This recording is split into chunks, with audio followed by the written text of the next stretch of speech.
So we'll kick off the meeting with karakia and jump into the agenda. Kia tau, mai te maramatanga, kia tau, mai te rangimaria, kia tau, mai te kaha, e te whai whakaro mō tēnei kaupapa. Hui e, ie. Let's be grounded in clarity, let's be peaceful, let's be strong and considerate for this purpose. Bind together, and so it is. So we are joined today with Youth Councillor Apanui Helbright. And those that were at the very first community voice meeting we did for the community solutions, Apanui's dad, Harold, was the one that opened and closed with karakia for us for that first community voice meeting. We've also welcomed back Deputy Chair from Golden Bay, Grant Knowles, and so he's a new father, newish, been how old's baby now? 5 weeks, and yeah, she's doing well. Yes. Excellent. Yeah. Congratulations. Thank you. And Thank you for that one too. no worries, thank you. Councillor Alice, welcome. Of course, staff members, Mr. Kirby, I want to call you Mr. Richard, Kirby, and Mr. Dawson. And we've got no other staff presenting today. Online, we have got Matthias and we have got media, Catherine Hubbard at this stage. So just so everyone knows, the meeting's recorded. It can be found on our TDC YouTube channel. And we will jump quickly. We have an apologies for Deputy Chair Hutt. So I will move her apologies. Can I have a seconder, please? Board Member Hughes. Everyone okay with that? Please say aye. And again, carried. Any declarations of interest for this evening? Any late items to add? Potentially is, but I can't remember right now. Can I please have a mover for the confirmation of last month's minutes? Board Member Armstrong, and a seconder, please. Board Member Hughes. Everybody else agree with the minutes? Aye. Everyone again, carried. Okay, so we will go to public forum, and first person on speaking for public forum is Mr. Fury. Kevin, welcome. Now, did you have presentation to come on the screen, or are you just talking? Well,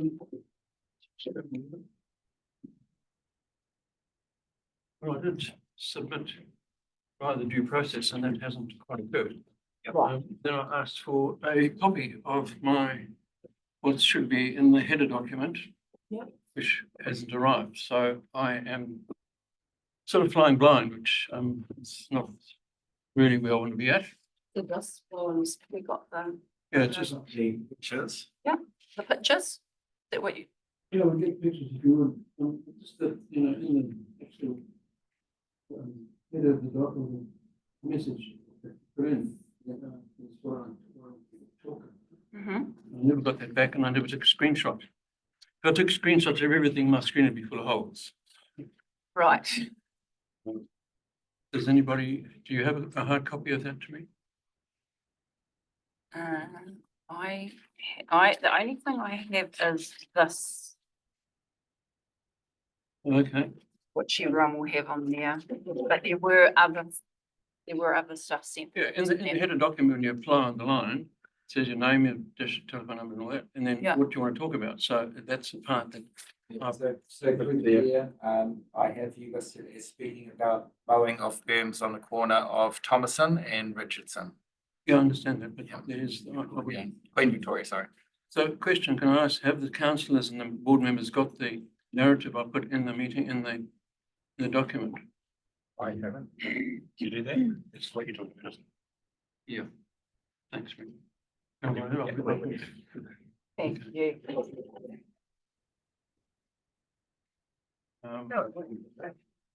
No. unknown how hopeless I am with my computers. You haven't started the timer yet, have you?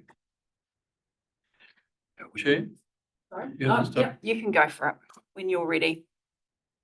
So today is a bit about due process. I think that it is important that, as a ratepayer, that I can expect some form of, or we all can expect some form of performance to promise.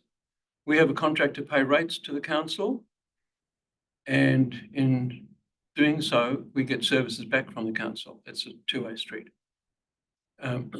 So I don't believe that I've ever seen, heard, or had inkling of a contract in Tasman District Council in relation to what's coming up on screen now.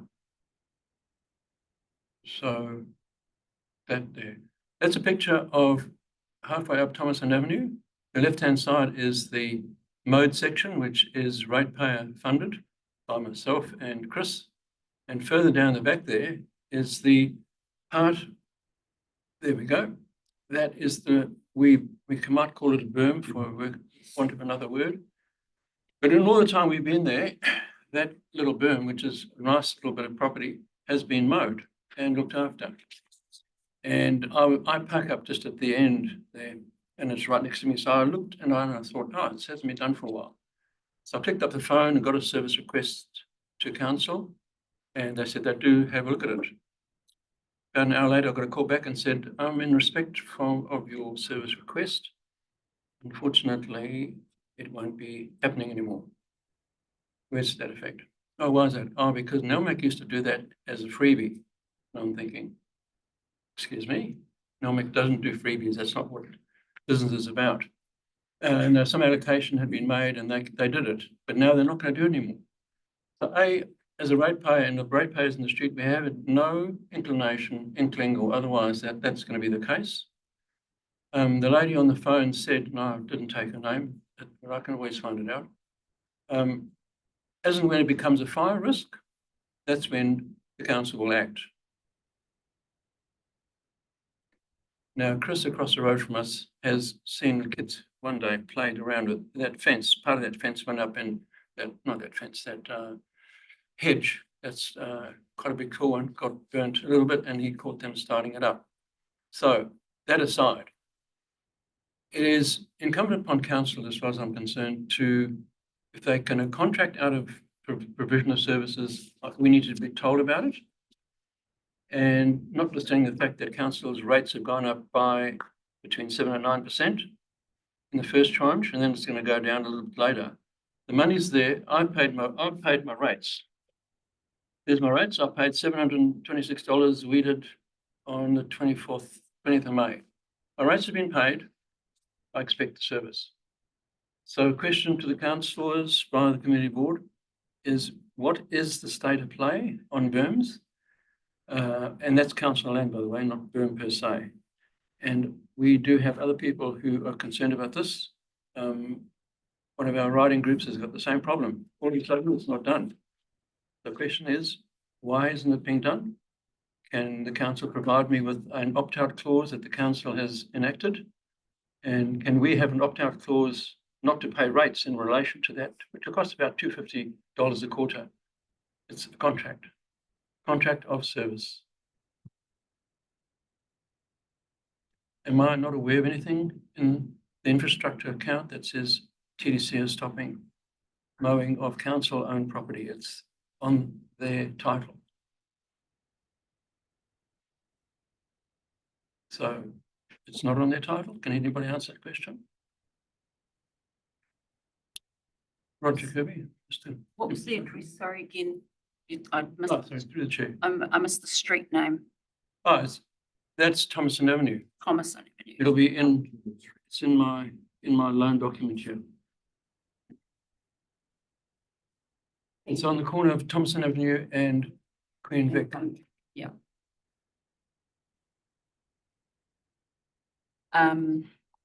Is there any? Yeah. So we can't sort of get into a discussion with you over this, but we can ask for clarification that we'll discuss it later on.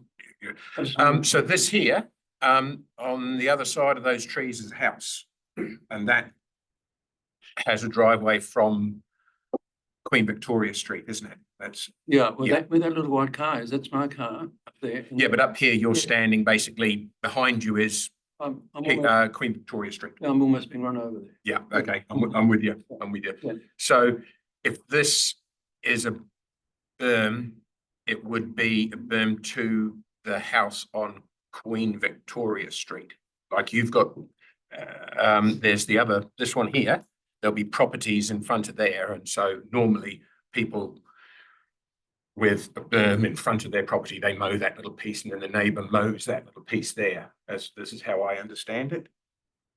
So like that stretch there, that must have houses on this side. I can't really see any driveway. There's only one there. house, on further over the car is that 1A is the next house up. So coming back down to where where I took the photograph, Yeah, I asked the question of the council. yeah, Yeah, and not the council, the council. That he's got a berm in front of his place on Queen Vic. If you take the angle, the right angle Yeah. that way. So that house 494, I think it is, it's already got a berm. okay. So we're just clarifying that's council land, Yeah. not a berm outside of someone's property. Okay, That's my understanding. Yeah. all right, thank you.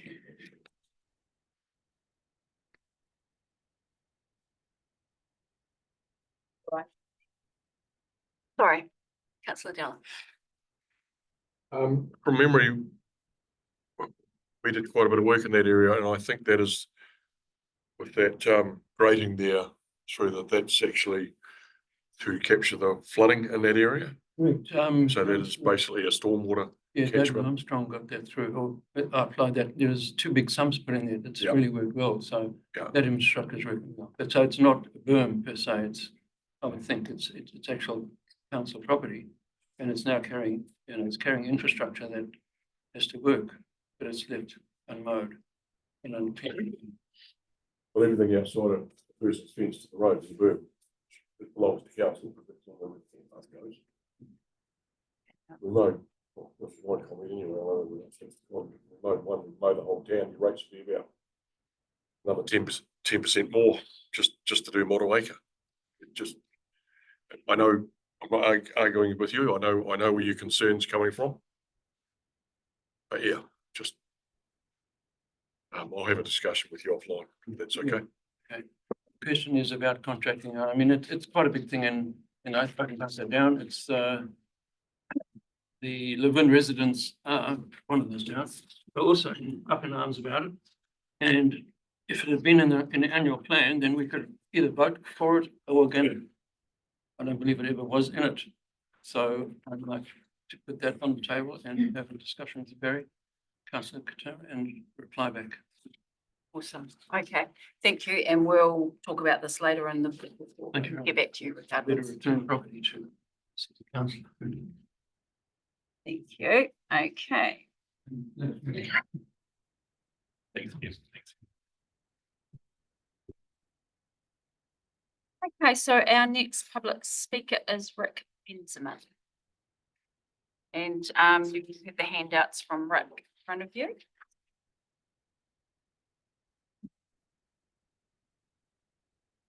Good afternoon. Thank you for the opportunity to come and do a very short presentation. Got Martin White next to me. Martin's also got a block of land, and my wife Nicola's sitting over there. Right. It's a short presentation. I just want to talk about tiny homes. I'm not here to tell you about the homelessness that we've got around, because I think you're aware of it. I don't want to get a lot of details about tiny homes, because I'm sure you're all well aware of them too. What I wanted to do to the community board is just to outline some opportunities that I see, and that we've started working on to have a tiny home village within the Motueka township, and to request your support as we pursue this further. If I can get the first photo, please. Next slide. Thank you. So the highlighted green blocks there, the one on the right is Martin's block between Thorpe Street and Motueka Quay, and then to the left, adjacent to the sports field, is our block. We've got 3 titles. So there's a long strip of land. About 2021, we started with a tiny home company, was Ruru Homes, to put a proposal for a tiny home village, and there's a copy of your plan in your handout. You can talk about that later. It's just for file records. So we commenced with an idea of a tiny home village, doing it legally, because there's a lot of tiny homes in the district and they're all sitting in sites where they're not actually legal, but there's no problem, it seems, until someone complains. So that's been a work in progress. We had Ruru pull out of that application due to a number of reasons, and financial cost was a big factor for them. So it's sat at the moment, waiting for us to have some money to continue the application, which we hope to do soon. We'll grab the next slide. So we've got the land that we believe is suitable for tiny homes. However, it's a complicated process to get permission to do so. And some of the major obstructions is just the resource consent process. And our biggest one where we've stopped currently, and this will be for discussion later, is access to wastewater services. Now, we've got letters from Richard, Mr. Kirby, outlining the reason why, and that Rural One land currently isn't covered by having any further wastewater connections. We had some discussions about rezoning, and 2007 we actually applied to get a rezoning done for Rural One under a successful subdivision consent, but we were unable to get a land change. Martin has a block of land. If we went back, one slide, previous slide, yeah, to the right. So that currently sits, how many years has that been sitting like that? 10 years plus? More than that. It had a consent in 2010 for a 10-lot subdivision. It was not uplifted because of other reasons, mainly financial. So why I'm here today is just to seek some support and to let people know, if we can carry on down the slides. So you've got a photo in front of you of some tiny homes. So that was a plan that was in our original consent that's still being worked on. If we keep going down to the next one, that's just an outline of, it's not a trailer park like you might think. Keep one more photo down. And one more, please. So on another title of land, we currently have 4 tiny homes. It's my mother's property. These were people, so the question is, why are they there? These were people that were in desperate need while we were going through our first application process. And the Ruru company put us on to some of them. They had nowhere legal to put them. So in the past, that used to be a park over property with a dump station and a sewage connection, which we paid a pan charge for many, many years. There's no house on that land. However, they're not there legally. We currently have an abatement notice against us, and the request is for resource consent, which we are planning to proceed with very shortly. However, we haven't at the moment, just due to lack of finances. It's only, I'm not expecting any discussion about that, it's just to put a bit of history to it. So we've got land, we know there's a housing crisis, and we'd like some support to proceed with some help. And I know there was a round the table meeting discussing tiny homes off, just the whole thing. And for discussion is, where is council actually at with helping people with tiny homes? There's in a 2K radius of the library, I've had a quick look around and I know of 30. They're all sitting there until the neighbour complains. If we go down a couple of slides, next slide. So it's been the stuff of headlines. This was recently, and Brent and Tim King are both there saying it's a problem. There's a big issue. And I'd like to think that somewhere along the way, it's being addressed. So I will acknowledge that we've had some really positive interactions with TDC, but we've also had some that are, I guess, obstructive. Ruru particularly did find that. And trying to move forward, we started off trying to do the right thing and come up with a solution. And Martin has a block of land, as do I, that is uneconomic. It's rural one, so it's subject to rural one classification rules about highly productive, but it's not. It's small, it's low lying. Martin's block is rural deferred residential. However, in preliminary discussions with TDC, there's no sewage connection to be allowed to that. And also the same has been given to us in our preliminary meetings. So there isn't really an option for putting tiny homes unless we truck all the wastewater away. And that is an option, but it's very expensive because we have to truck it to Bess Island. So I have a sense of frustration. People need places to live. I've got land that is available. We believe it could work. But I'd like to get the community board support to sit around with council and try and find solutions to move forward.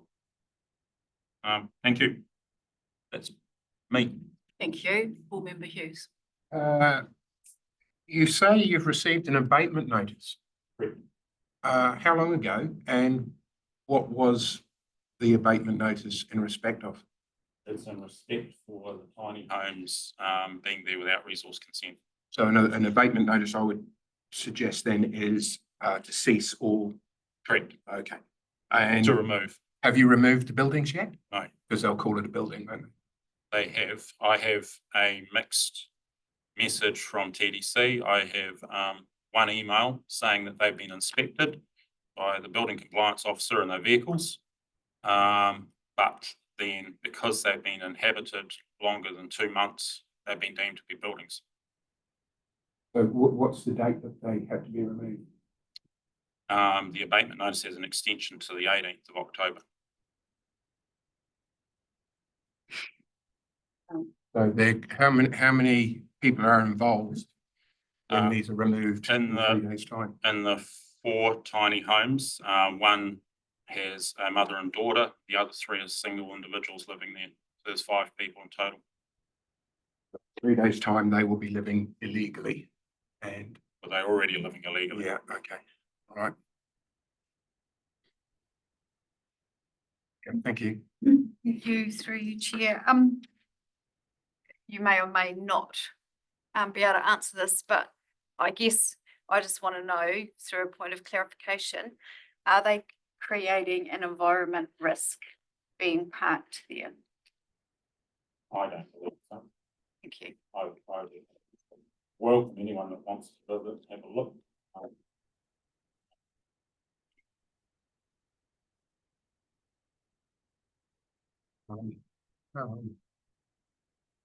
Quite stunned. Councillor Maru. Thanks, Rick. So Martin, on your property, is that still empty? Is Martin's property still empty? Yes, it is. I'm unable to do anything except graze cattle there, which is done free to keep the grass down. It's interesting, I know it is, because I think the 3 of council had an email from another ratepayer probably about a year ago that was opposing anything in there. So it makes a little bit of sense now. I know exactly where it is. So there must be a consent somewhere sitting that's not been activated. They were pretty precise in terms of what they thought, what their opinion was if it was developed for that. So have you had any interaction with the neighbours? Yes, I have continued interaction. They're wanting something done there. Yeah. But I said my hands are tied until council will allow me to do that. With the 10-lot subdivision, if I may, it didn't go ahead because at the time it was economically it wasn't viable at all. There's a sewer line that was given to the council, an easement right through the middle of it. And at the time, apparently, I don't have any legal records of that, it was put through and the previous landowner could hook into that sewer. My 10 my 10 lot subdivision was allowed to do that, but now it's been stopped. No, I'm fine. I'll speak very briefly to that. So, my father actually owned that land back in the 80s, and it was, sold at the time. We were there when the sewage line was put through. And my father also gave land to the council for a pump station, which is down the drive, services the greater Totara Park area. In the discussions at the time, the land that was given for the pump station, my father was pretty canny. He had an agreement that sewage would be allowed to be on that land. However, I've just searched, that's a long time ago. I've searched through all his paperwork and I can't find anything in writing. There was definitely an agreement at the time. Well, the good old days when the handshake was the agreement. Yes. We'll have discussion later. Thank you. Absolutely. Thank you so much Thank for you. coming and presenting all of the information. We'll definitely be in touch, and we will talk about this in the board report, but Right. we'll be in touch afterwards anyway.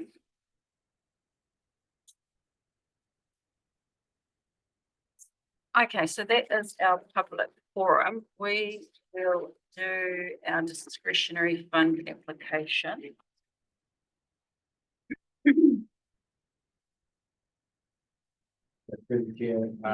As of this morning, the Te Rewa Henare and Byron Liversaw, we had agreed to come and present their items.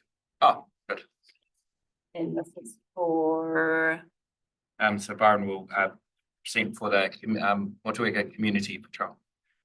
right, okay, so should we do you first then then we'll do the Polopanui sailing canoes after. Yep.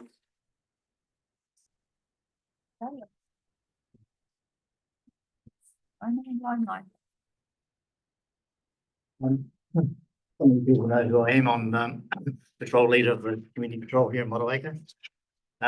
One of the things that we do in Mot is we're eyes and ears for the police, and we go out on a Friday and Saturday night, anywhere between Marahau and Mapua. And this year we had a first aid course through St. John's, and one of the discussions was an AED, which we don't have. And we were asked, you should try, and if you can get one, get one.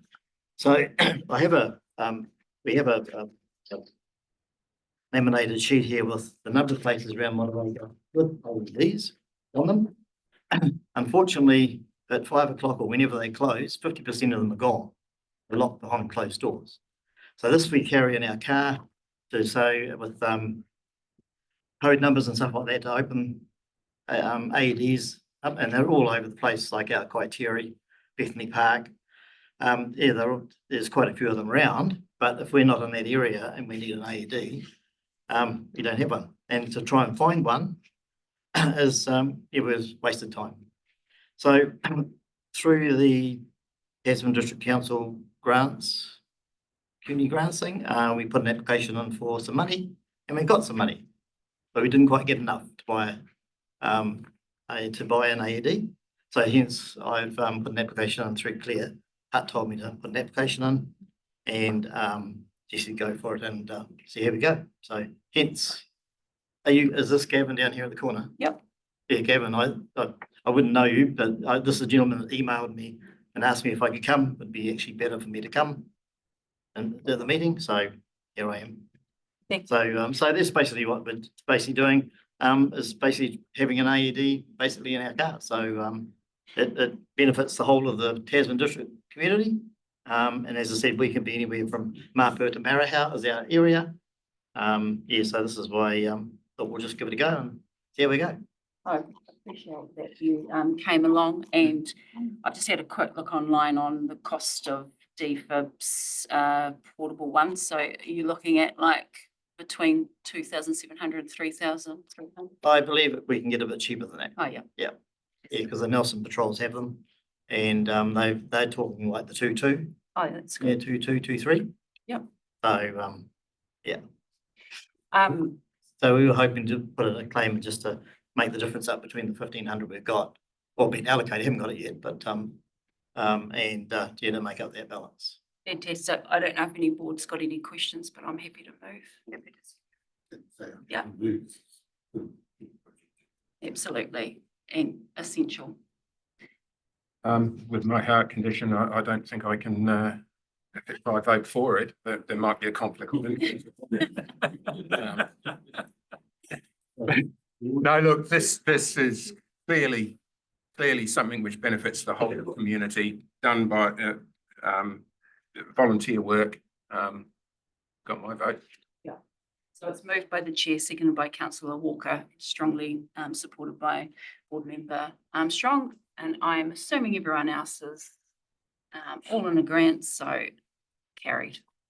Also, we volunteer our time, and we can do anywhere between yearly, we'll do probably about 6,000 Ks and put in up to 700 hours voluntary work. They're volunteers, just in the Motueka area. That's amazing, and on behalf of the board, thank you so much for your contributions to the community. It's something to give something back to the community. It's great. Appreciate it. Thank you. So you will hear from Gavin about that money transfer. Yeah, thank you. And all the best. Cheers. Thank you. Thanks, mate. Okay, so our next discretionary fund is the Holopunu Sailing Canoes Aotearoa. Did we have a representative? No? Okay. Anything today? No. So, Okay, so I guess everyone's read through that. My only question was around the budget or the quotes, but do you want to explain the situation with the tech? obviously, they might be waiting. Oh, okay.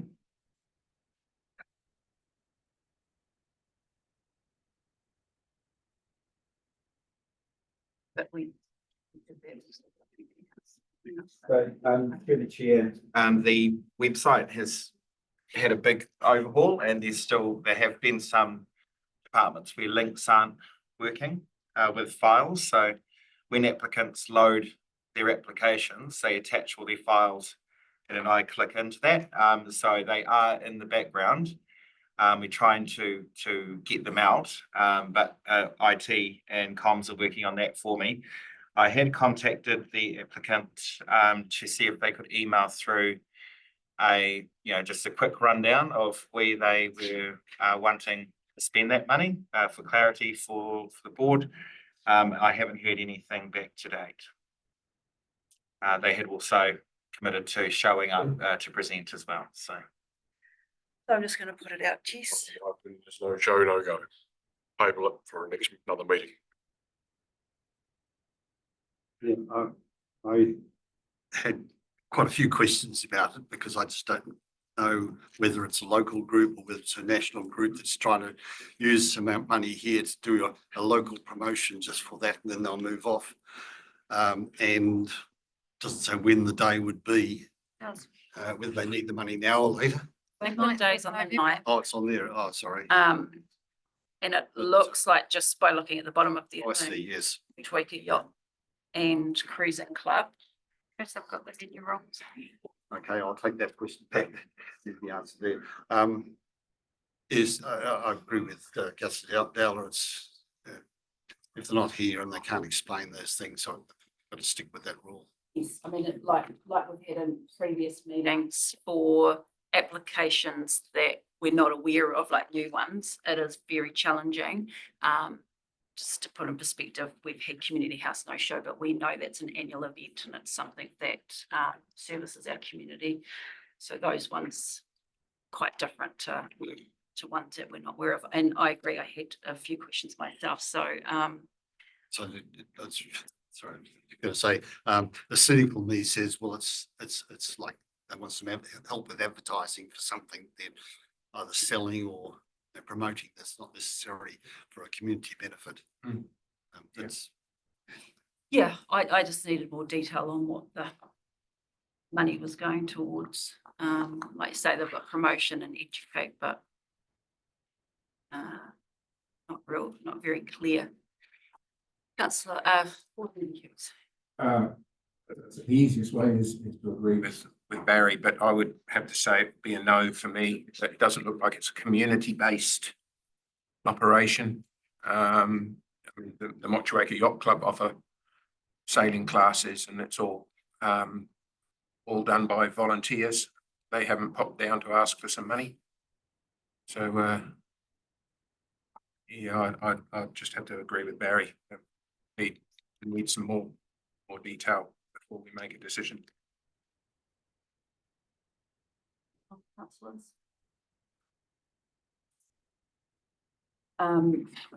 Yeah, I think because it's something new, I think that's why, and it looks like it's coming under the Motueka Yacht Club, but I agree with you all. We need, for my own benefit, I need a little bit more information, and it's unfortunate that the system's got those details potentially. So, yes, Councillor Walker. So through you, Chair, Gavin, do we know if it's been endorsed by the yacht club? Like, I can't, obviously the system's down, we can't get that info. You've clearly spoken to them because you were asking them to attend tonight. Something obviously has gone adrift with that. But has it been endorsed by the yacht club? Do we know anything about I it? don't know that level of detail other than what we've got in that initial form.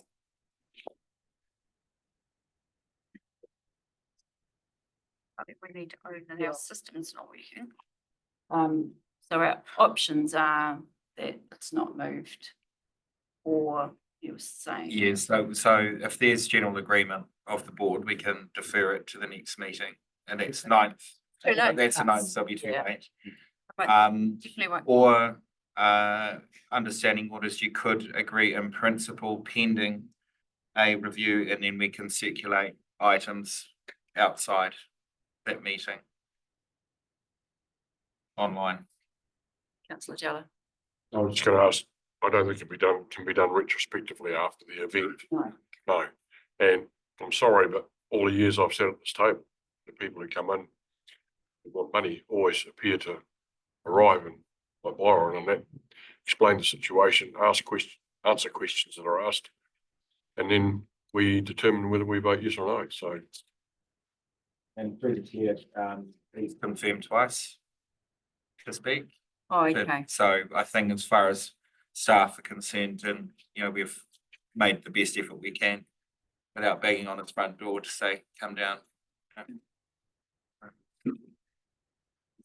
Okay, so I get the sense there's consensus amongst the board that we're not going to put forward a motion to move this grant, fine. to decline the The grant. motion is to decline the application. What if we don't?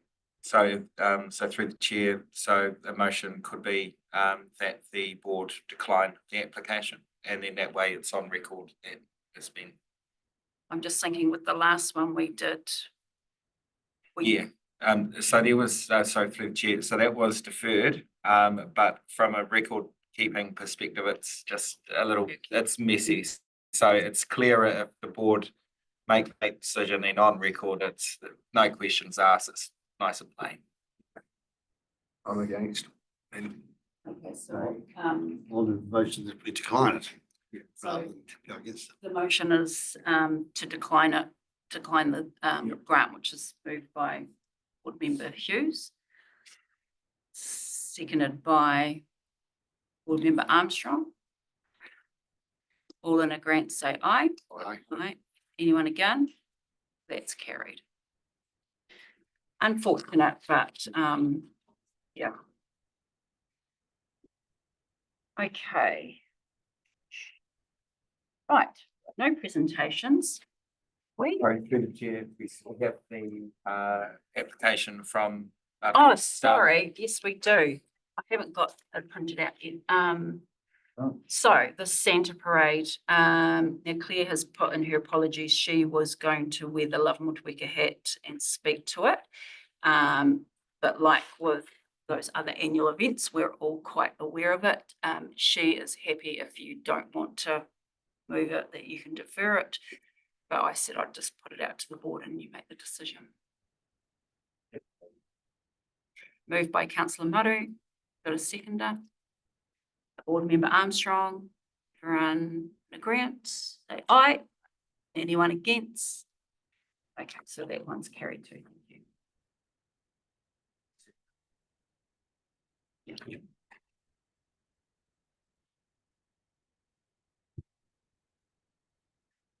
Okay, this is, I won't jinx it.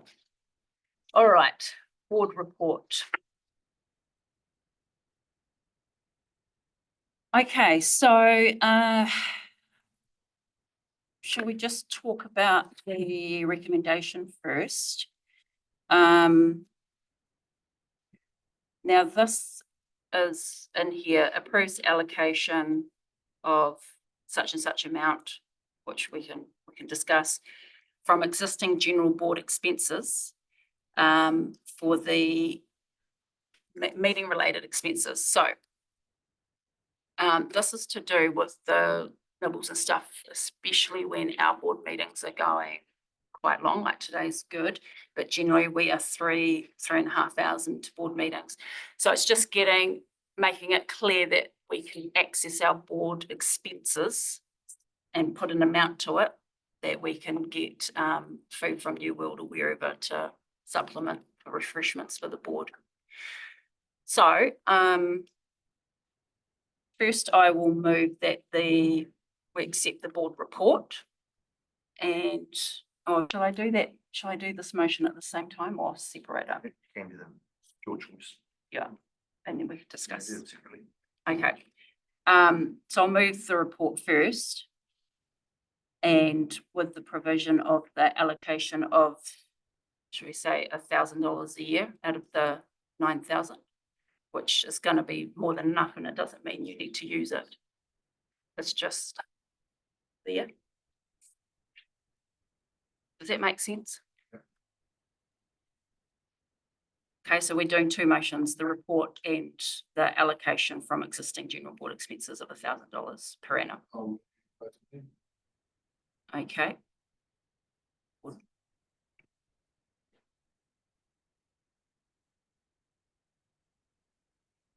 Comment, Madam Chair, Yes. that I don't think there's anything special about this doing that sort of thing.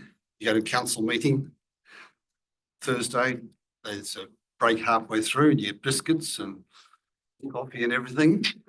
Oh, get in there fast, but no, there's precedence there in council itself, so.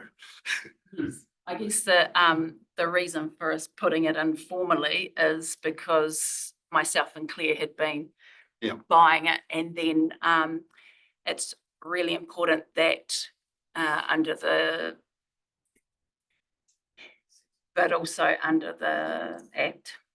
Separate to the remuneration. The Remuneration Act, when an elected member is doing an expense claim, it does not look good because we're only allocated for like mileage and Printing. lunches and stuff like that. Not so that's why we're going to try and get it under the board, which will, there'll be a whole lot of layers with that because we have to go through the supermarket to get it done rather than just grab it. But at least we'll be safer on Health and safety is an important thing too. I get angry. Well, and that's what And that could be, I'd lose my rag at people, so, you know, we have. and to we look know what after it. Councillor Walker gets, she doesn't get chocolate.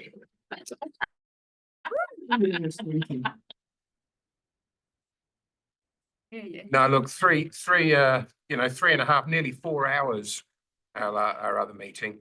And, you know, I come from work, I don't sit down and have a meal. You know, you get to 6 o'clock and all bets are off, you know, somebody might get hurt, so.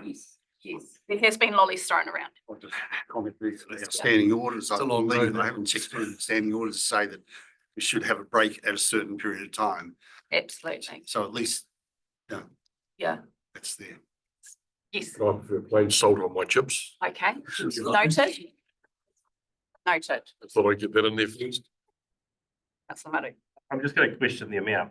So in fairness at council, you're lucky if you get a dry old ginger nut, or if you're really, really lucky, there might be a Tim Tam, but it's not extravagant at all. No. It's instant coffee.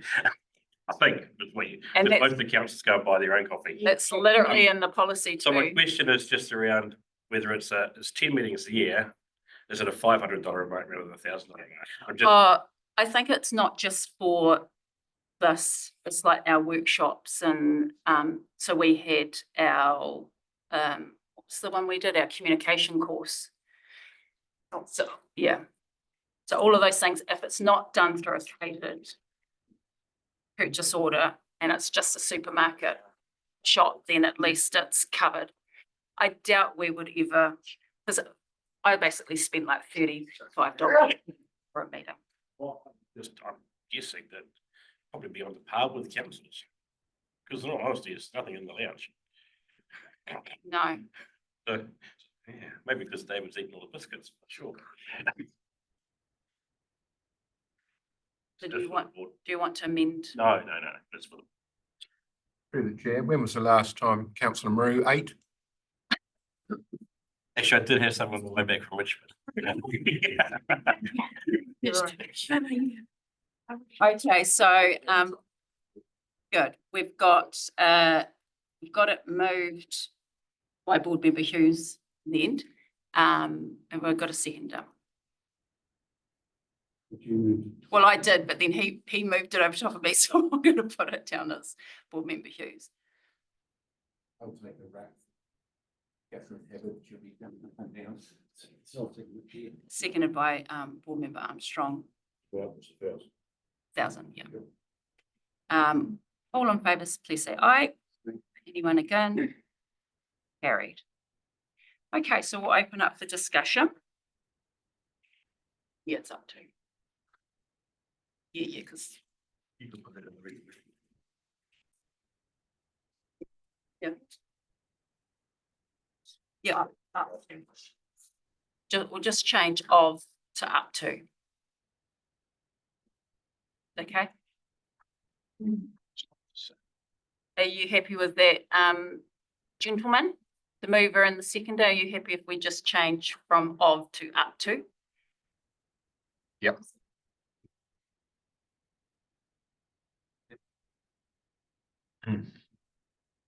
Meeting related expenses. Yep. Okay, any discussion, or do you want me to just move through? Moving through? Okay, I'm going to jump to 8-week rule.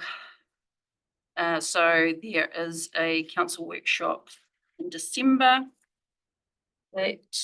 December or November? It's December, isn't it? It was November last time, I heard. Let me just double check my calendar. Yep.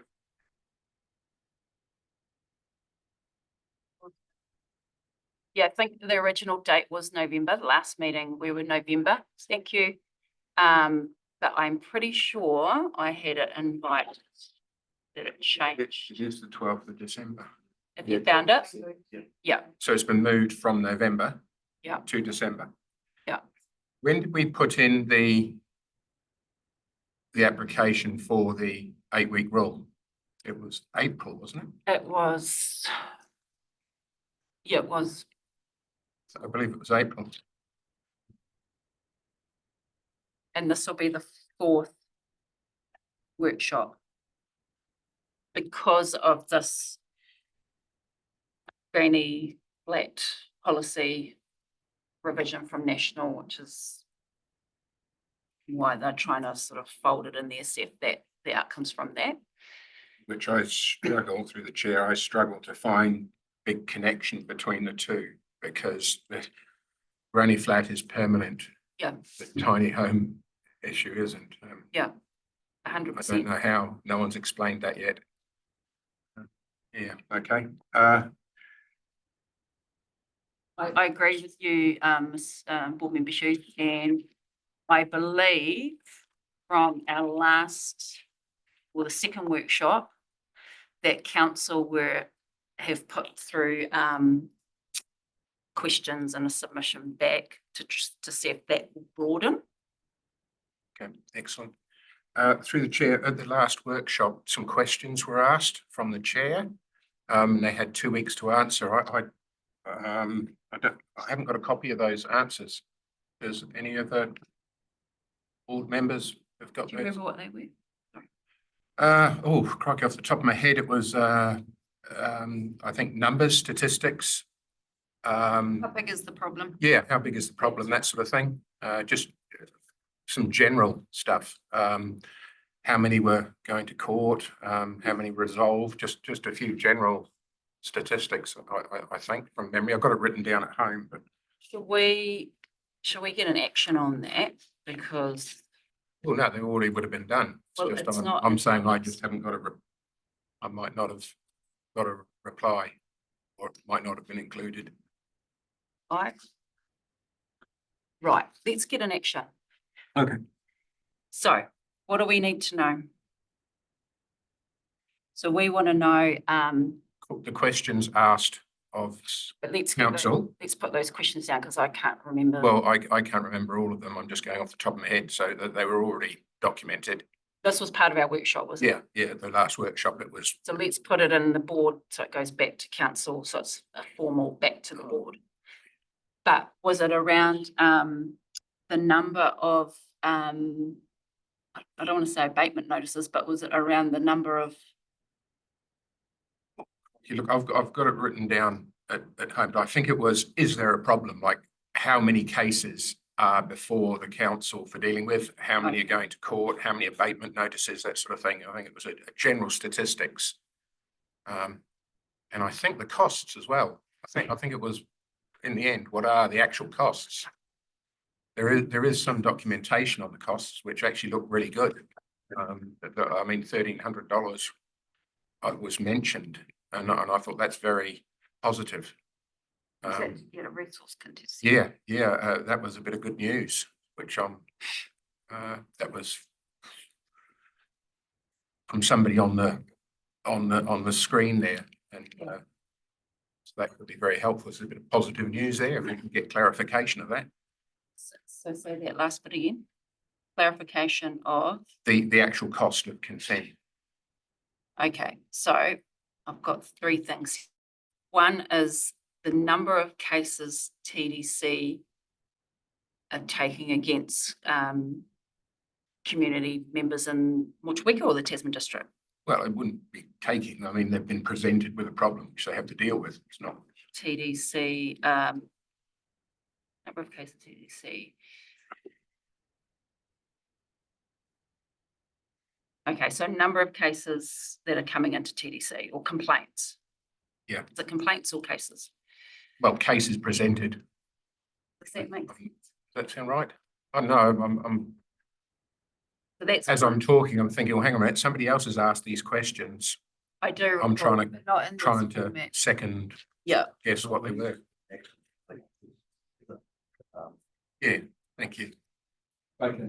So, Okay. Yeah, Mhm. Awesome. cheers. Is that all right? And then Yeah, you yeah, can- yeah, yeah. Sorry, I just think we need it in our action list, so then it's there. Yeah, yeah. Next, All right. actually.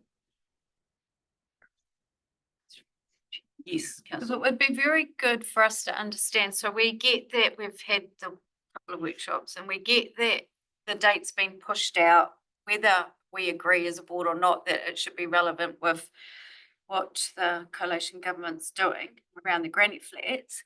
What we don't get from here is how big is this actual problem? Because I know as a councillor that signed an oath for my district, that this problem is much bigger than Motueka.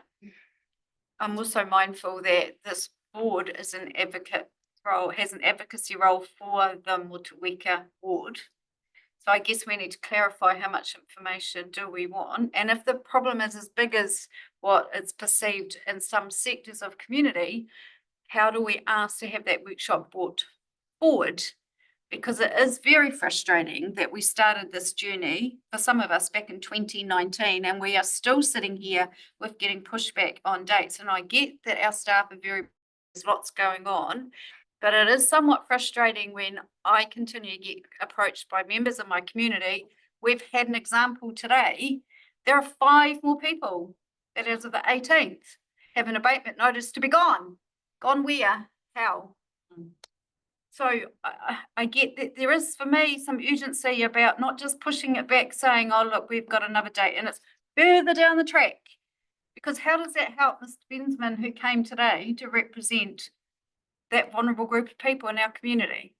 And that would highlight to me that the problem in Motueka is getting bigger, not less, but we actually don't know that because we don't have the figures. So that's one of the reasons that I'm endorsing what Board Member Hughes is saying is, where's the information that helps us to poke the bear to get the meeting sooner than later? When- How many service requests? That's right. I haven't even had my chocolate, just saying. One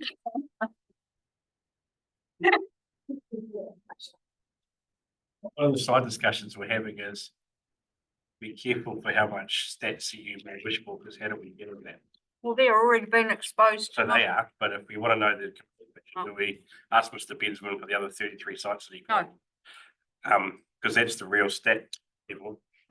I guess what Board Member Hughes is saying is what is on record at council. So what do we know? So these are people that are on their radar and that may be in the process of something such as abatement. The conversation we had the other day about people talking. Which we want to avoid. But I don't think that's what we're asking. No, we don't want to, we're not encouraging any of that. We just want to know what's known. So through the chair, is there a stronger request, and that is, while we work through this, can we just hold abatement notices? I guess, is there an immediate environmental risk? Is there a breach of TRMP? Absolutely, got it. But is there an immediate environmental risk? Carl's done already doing. Being braced. Because from a governance perspective, I'm sure it's highlighted that we want to relook at these rules. So it's that. And I don't know what the sewage connection or the water connection is. I have no idea.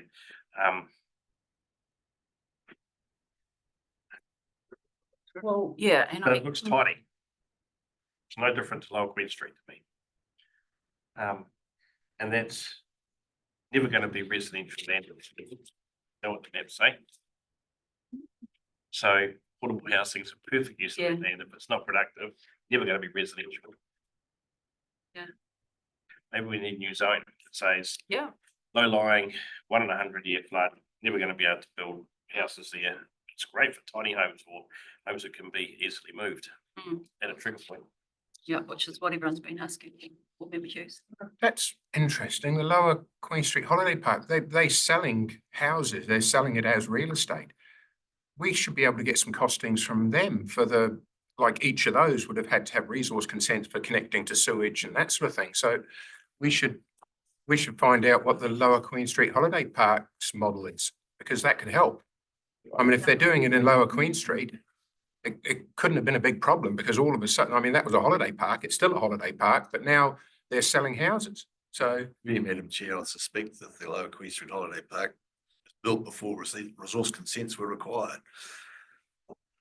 no, but it was a holiday park. What I'm saying is it's a camping ground, and we've been told that to get this 8-week rule, it came from the camping ground rules. 8 weeks, it becomes permanent, so you need resource consent.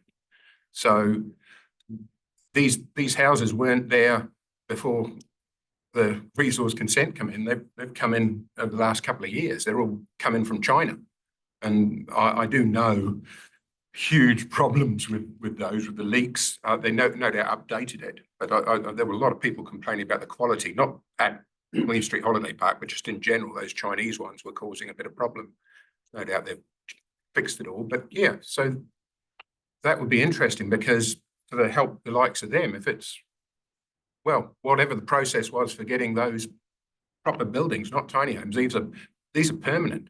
You know, they're 140 grand, and then you're paying a weekly lease. So this could be a solution to the problem if it isn't too much. I'd just like to tail back to what Councillor Maru was alluding to, and is it worth the board putting forward a motion around for council to look at holding off on enforcing these abatement notices? I mean, we just heard Mr. Benjamin talk about a mother and some children and a couple of solo people. I mean, where are they going to go? The rules are the rules. You break the rules, you bear the consequences. Councillor Dowling. We need to change the rules.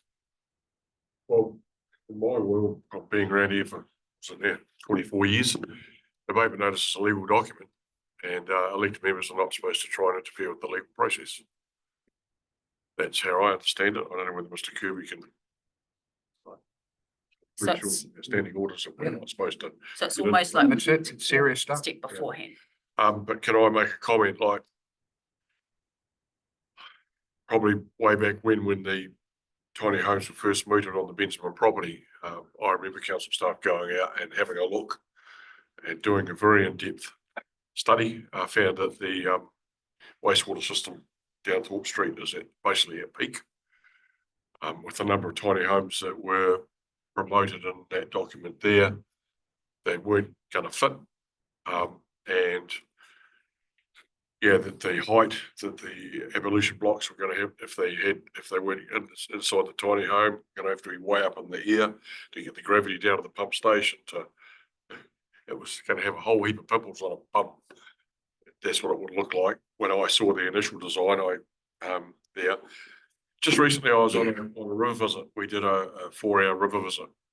River engineer and we happened to just go into a property and pulled in the TDC vehicle, and I just happened to look left and there was a couple of tiny homes there, and I thought, cool. Anyway, I hopped out, we're walking down the bank, and all of a sudden this head popped over. "Are you not here looking at us, are you?" And I said, "No, actually we're looking at the river."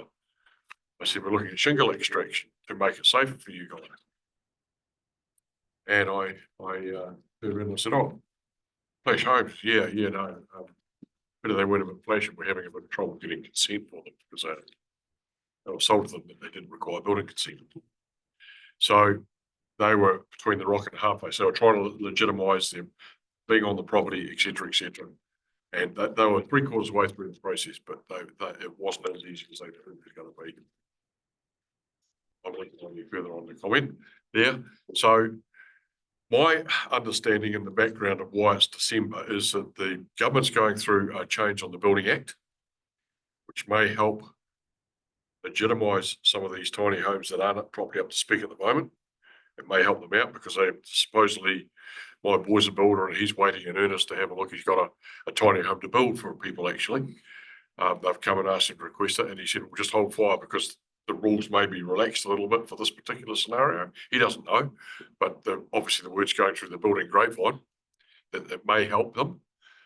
And so I can see why council has got sort of pushed it back because of this granny flat thing, and the tiny home scenario gets attached to that and the building regulations change, it may just get a hell of a lot easier. So you bring it forward, but you might be shooting yourself in the foot if you try and do something before the rules are actually made up the way. That's all I can comment on, because I communicate with my stepson daily about it, because he built our house and he's about to do some work for himself, and I'm about to give him a hand. And he's quite looking forward to some of these changes because he feels that some of the things are actually OTT. They don't have to be there. And hopefully these people, these experts that are advising the government are maybe going to do things slightly different. But anyway, that's my comments. So Yes, that is the hope, isn't it? That the tiny home will be part of that, which it currently isn't. we hope. Which is why maybe Hughes is still concerned. See you later, Bob. Thank you. I know so much. I've learned so much. A tiny home isn't a building. It's not a building. It's designed to be moved from place to place.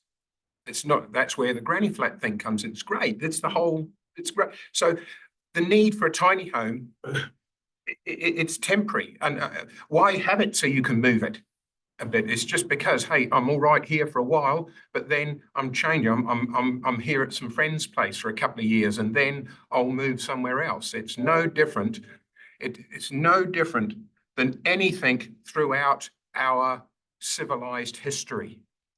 We're forgetting, you know, this is when something becomes real estate, that's different. No, it's It's just different. I've been through it again and again. But just not interrupting, but the Building Act may actually allow composting toilets legally. Yeah, this is what they're looking at, all these. Well, that's great. That's what I was pointing at here. All of this is one issue. Sanitary provisions are completely separate. You have amazing things nowadays. Water treatment systems, not just composting toilets, incinerating toilets, all manner of other things. There's so many new innovative ideas now to help with the impact on the environment. Gone are the days of the 80s where the man just had his bucket and went down and dug a hole and hid it somewhere, although, sorry, yes, people still do that. So anyway, I'll shut up there. No, it's just, you talk about all these great, and it's great to see these things coming through, Nick, but they've got to have the NZS/AS standard on and be approved. So that's what I hope this process is going to do. I agree. And it's just a time thing. Perhaps I'll just comment as well. People think resource consent process is just about the house and property, but it's actually more than that. As we're located, with respect to the neighbours' boundaries, where the services are coming from, the water, the wastewater, that sort of thing. So all those have to be covered off. The reason why my name was mentioned earlier, said no to that. We know in Motueka at the moment, we have heavy rainfall. We have a big problem down the sewage treatment plant. Very much so. And Kim Drummond has come to me and said, listen, you guys, be careful what extra connections you put in Motueka once you deal with the sewage treatment plant. Because the more people you put in, we're going to put an abatement notice even on that, because you're putting more loading on the treatment plant that can't handle it. So we're looking to upgrade the treatment plant in 2034.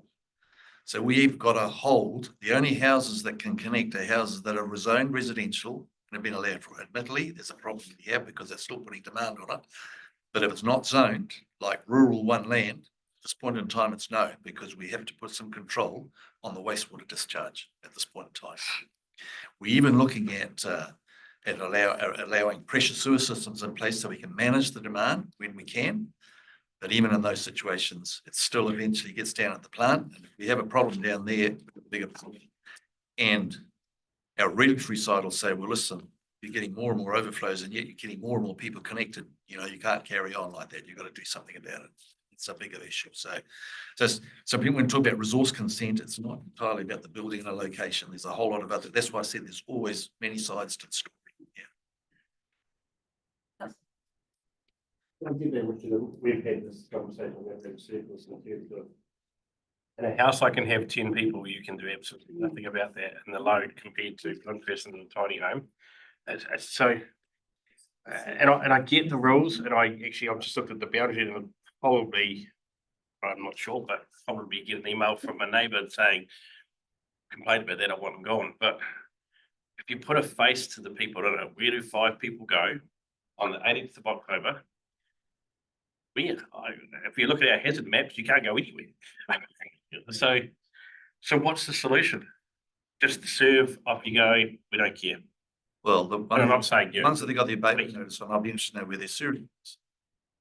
Because if they've been connected up, a plumber's probably gone and connected up to the council system and done anything about it.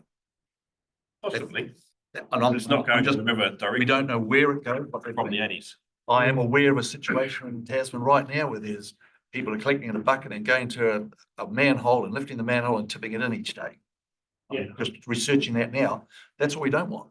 And I get it, and that's why I asked Martin a question about the other lot, because I've had a ratepayer saying, well, support anything like that being developed on that land, and I didn't know the background for them. So I get that the complaints come, but my question to whoever complains is, okay, so where? Yeah. Where are these and how do people, because even if I've got room on my property, I can't put it there. Come share some land, because it's a second dwelling, I can't. So that's council's issue, is the rules exist. If there's an environmental issue, then I get that has to be stopped. But if it's just a breach of the 8-week rule in a pathway that we're currently trying to find an outcome to enforce that abatement notice, just doesn't seem right to me. I get the involvement, but we're often involved in people's politics at the tail end. No, we'll knock on a door and what the heck's going on. So my question is, from the board, what, now everybody knows. What's the board gonna do? And all we asked was Proactively, an extension on the constructively. 8-week rule, goodness sakes. Yeah. Till we Um, have a it's- decision. Councillor Dowler, Board Member Hughes, and then we can wrap back round to Councillor Murray or Walker. Just a question to Mr. Kirby. When Mr. Benjamin was talking, I saw you quite pretty frantically looking at your screen. I don't know whether you were looking at wastewater connections or anything for that site where these are. But he didn't mean, I didn't know where those were. right, it's just down the side of it. Anyway, Well, let's not. Um, Yeah. Silver line going across the property, not Mr. Benjamin, the other gentleman. the other fellow, yeah, but We're Rick, supposed to have a handshake agreement about She it. probably did. But sewer does go right through the middle of that property. That was what I was checking. I think I heard Rick say it correctly that they had a sewer connection for this property with a legalised dump station. So I dumb it, That's or did I not? pump station, Pump station? Or that was the other property. No, the other property, the pump station. Yeah. Thought Rick said pump station. I could be wrong. I heard the dump station too. It was used park over properties, so it's, there Originally, may be, there's still a man there or a woman doing stuff. It's a different person, but it's the same amount going in, so you could have at any point in time 8 motorhomes there using it, but then 3 nights they're gone technically, and then another group of people come in, So so clarifying the dump station, but that was all. I just, Well, if it's parked over property, it's probably tied up. no, it's not. I don't think so. Zone one then. I'm just trying to remember back. It's years and years and years ago since Yeah, I, I didn't know which property he was talking about. yeah, for sure. It's down Old Road. It's, What's that? that sucker there somewhere. Those were those 3 houses that are on there. Oh, it's on those. Oh, okay. The property that was declined. That was the one that declined the application Yeah, it's for the. that I read the letter about, For the Ruru home one, correct? Yep. That was that property that you just pointed out there. because of the number. It was 40 odd, I think. That's right. Yeah. Yeah. I just, as I say, I just, someone that was going through it, I thought he said dump station. And that would be for that. Yeah. If that was there, well. People have cassettes. I'm not looking for a solution, I'm just talking about it. Solutions. Be no different than the people that I watch down at the dump station beside the airport that pull up in their Mitsubishi Galant every week and open up the boot and pull out 2 plastic 20-litre rubbish bins, boy on one side, the father on the other, pop the lid, down that goes. And the man who's in the hangar next door, he said, I watch that every week, mate. Question I asked, is that domestic sewage or was it somebody else? That's what they do. That's how they live. So, they're putting in the correct place then. Board Member Hughes. Pressure on the environment, I heard. So just across the road from this, there's a dirty great big subdivision that went in recently. So are they all on septic tanks? They're on sewage. So it was all right to put a huge subdivision there and now worry about the overload. Hear what I said? Where there's residential zoning, they can connect. It's been allowed, but not out of zone. That particular one, Ruru Homes, is rural one. Right in the middle of all this. Right, it's just good. We're calling it rural 1, but look at this. It's right in the middle. Look at that. It's right in the middle of town. This is playing with words here. There's a big subdivision moved in right next door. And so that's all right to have that there. It's still people living in an area here. So if there was worry with the connecting to services, perhaps a bit more thought should have gone into that subdivision. But regardless, once again, let's take that out of the equation. There are other options here. The composting toilet, for instance, it's a different. I didn't understand it. I couldn't even cope with it until I started looking at it. The whole idea just, yeah, I am so nothing to do with that. But of course, over the last couple of years, I've been looking and I study it. You know, I've been right in there.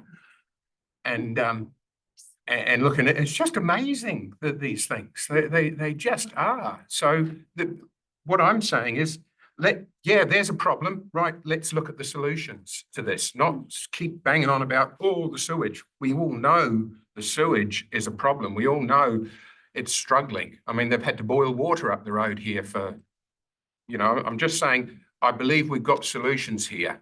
Because these aren't 6-bedroom houses. They're never going to have overloads like a 3-bedroom house can have. We're seeing overloads of 3-bedroom houses with tourists and people coming in, huge amounts of people staying in, 3, 4 to a bedroom norm. And I've done a bit of work on one house, which it was loaded up with people. There's the official where the landowners allowed a certain amount of people, but then those people have got their friends in because no one knows. And yeah, so you imagine the usage on that house, but it doesn't matter because there's a toilet there. Whereas there's never going to be 12 people living in a tiny home. It's just never going to happen. So sorry, there you go. There's my Well, I think trying to be what positive you're and touching on there, Board Member Hughes, is also within the document, the discussion document that's attached to this from the Wellbeing Solutions meeting that we had, the national building. And there was talk about the amount of people having to move in with aunties and uncles and kids having to shift out of their beds to accommodate others. So their house is full of a couple of families and they are using one bathroom. So your point is valid because it is happening more and more lately, which is disheartening. So I think we just come back round to I'm still sort of quite hung on what you were saying, Councillor Madu. Don't get me wrong, there has to be rules, and currently council officers are following the rules. Yep. What the rules are, so there has to be rules, but Yep. just going, as we're talking about this and trying to find what solutions the members are to displace 5 people, 4 tiny homes right in the midst of it, unless there's an environmental issue, I'm just going, surely there's a way to have a conversation. Because at some point, it may be the rules don't change, but we're just right in the middle of it. Yeah. I'm hoping they will, but So this isn't a council officer thing. I get it, the rules are ours. Council makes rules. It's just the process it takes to change those rules. what sort of requests back do you feel the board could make, given Councillor Dowell has pointed out about being a legal document? Abatement notice is a legal document. I'm going to say something. The abatement notice. The only thing you can do is go and talk to Kim or those that have issued it and find out what the reason is that's being issued. What rule is being applied for it to be issued and find out what that is, because in my view, there's always 2 sides to every story. People coming in present stuff, but they don't tell you the real reason why the abatement notice was put in place. I guess we've had quite a number of people contacting us individually or coming to speak here, and a lot very scared to come and speak here because of the potential repercussion that will happen. And a lot of it just is, well, you're living in something longer than 2 months, so you got to pay up or get out. And so they are in some pretty dire situations. We had one visit us at our community engagement. I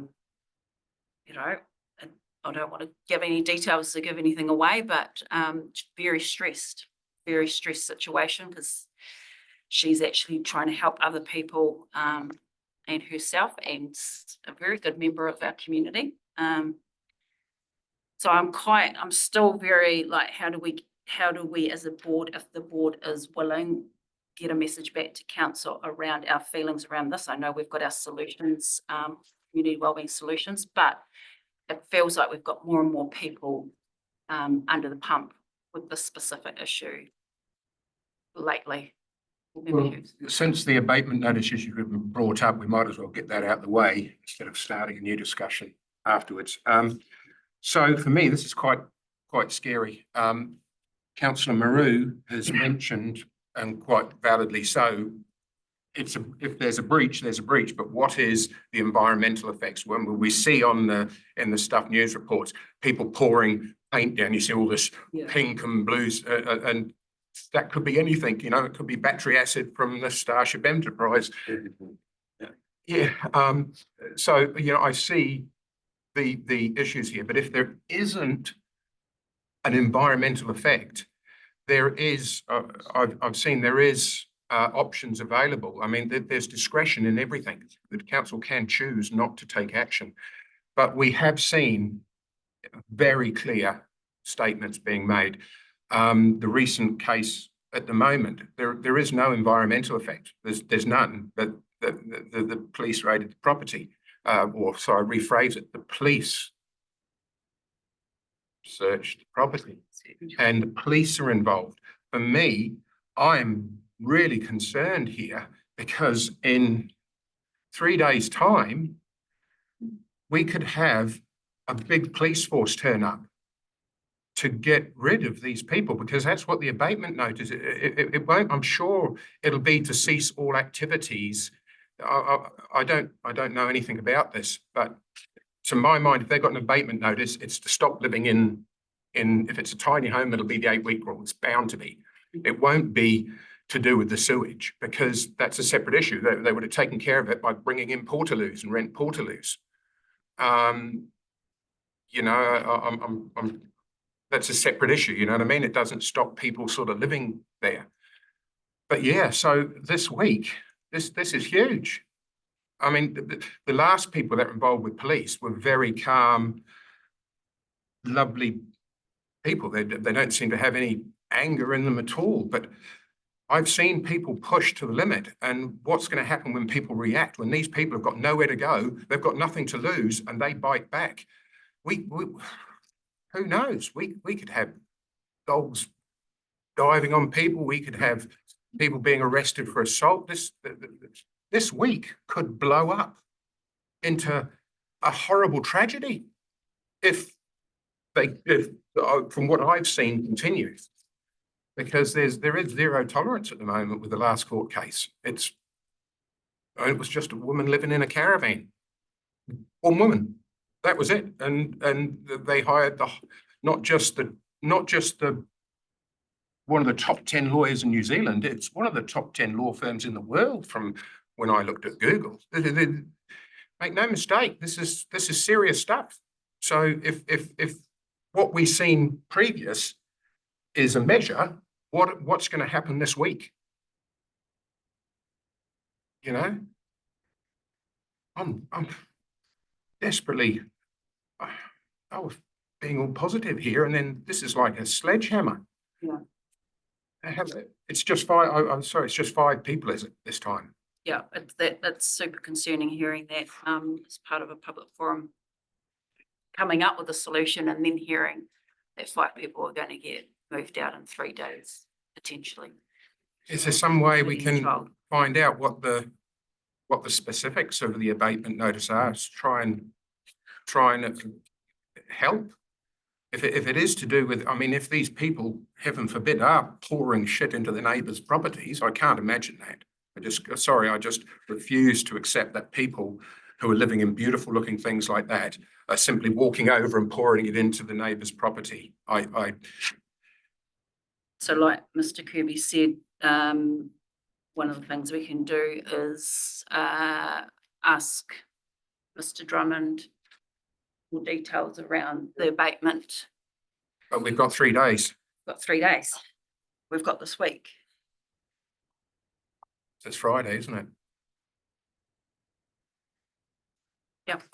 Well, it's our councillors. I'm a nobody. I've done my battles. I'm just sort of stunned. But I mean, if the councillors accept this, think it's good. Mhm. Well, they've raised it. Because they are council. Everybody knows. I'm looking to Councillor Haru. We may have said.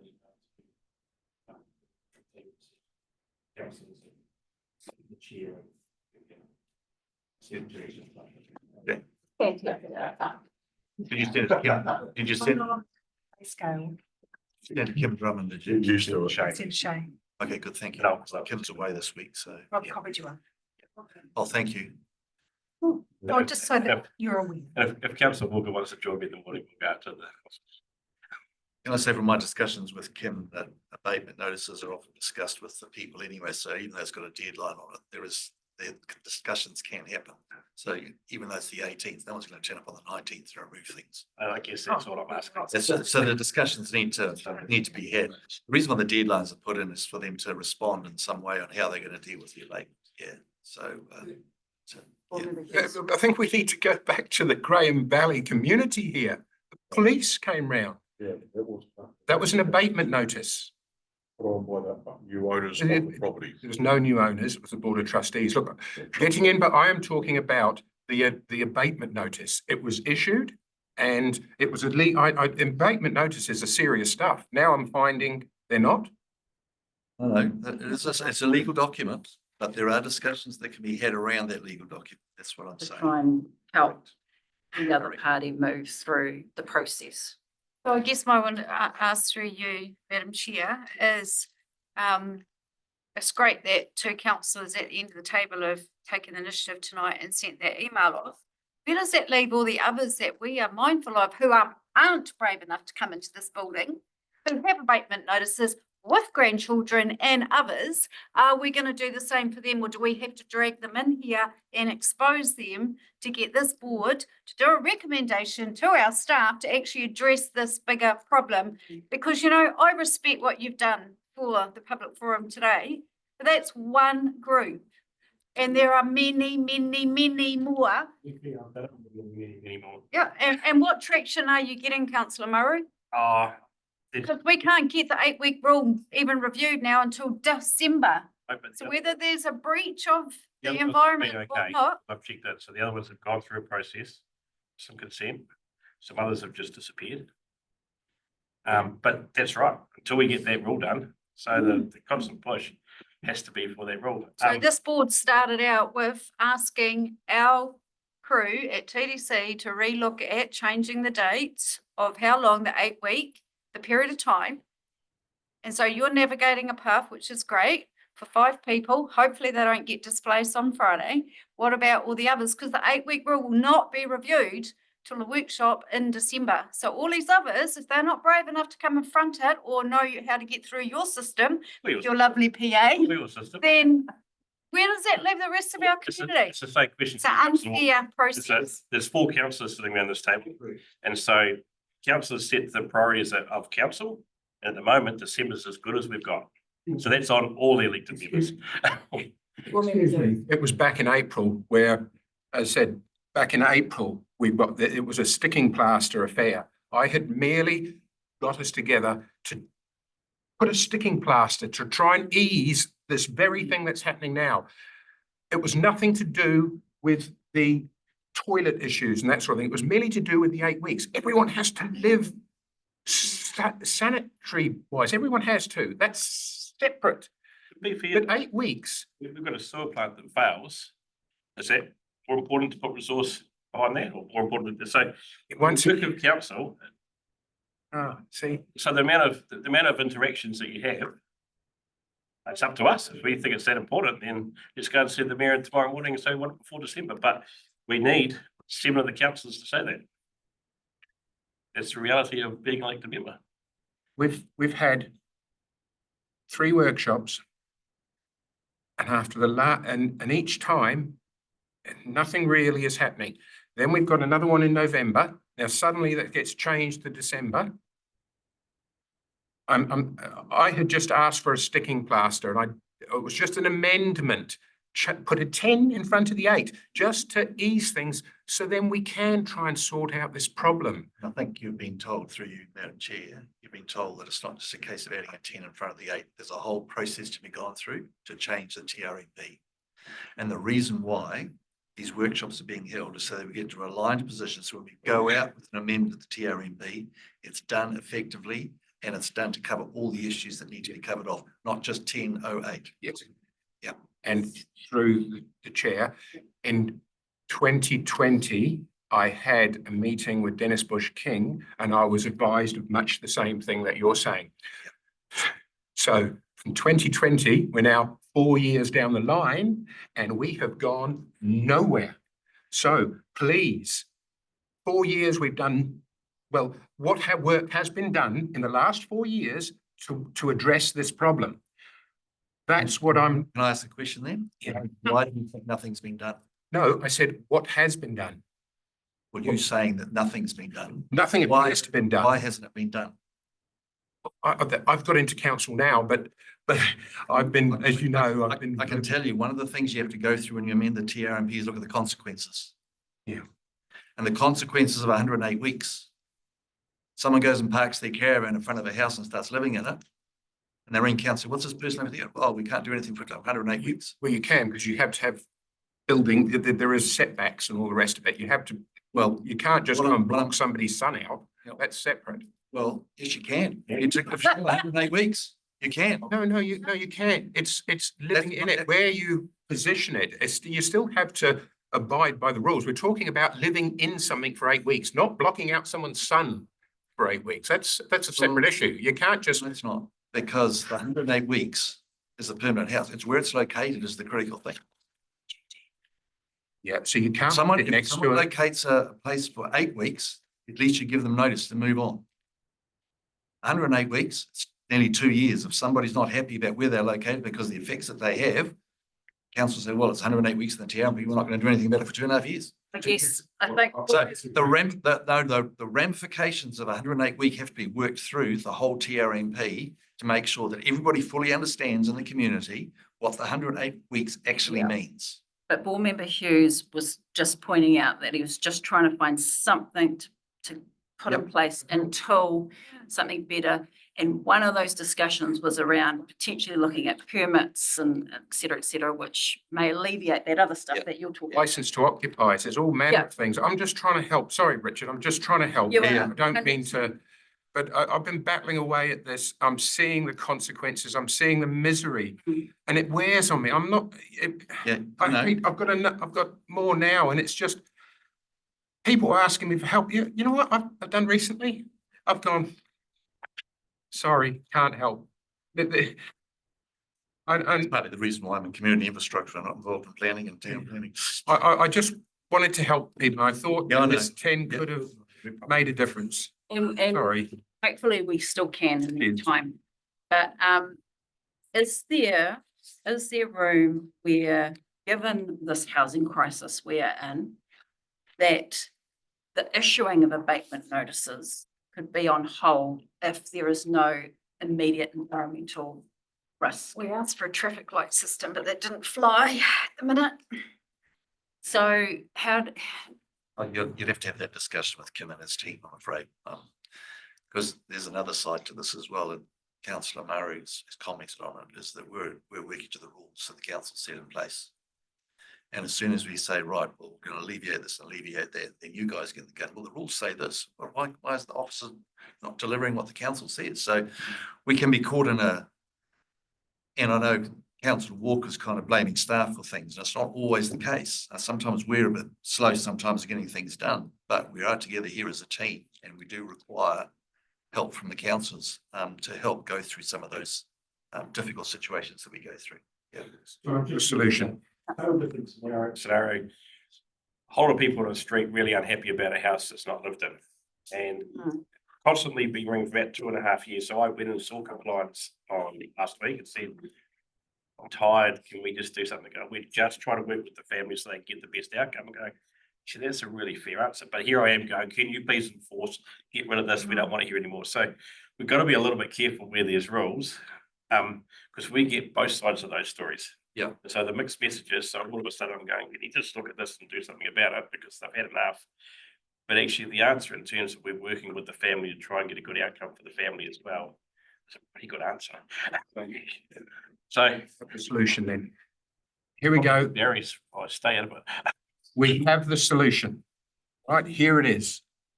It's called structures and fixed to land. Stop hiring top of the line lawyers to try and say that the structure is fixed to land permanently, which usually were probably the bloke that wrote the rules. Fixed to land means piled, doing it properly, it's permanent, than saying pot plants and pipe work and that sort of thing. But there is, if you just go logically with everything, it's fine, but you've got people adamantly fighting this side and adamantly fighting that side. Just what is a building? Under the Building Act, we have it. You have a decision tree to use.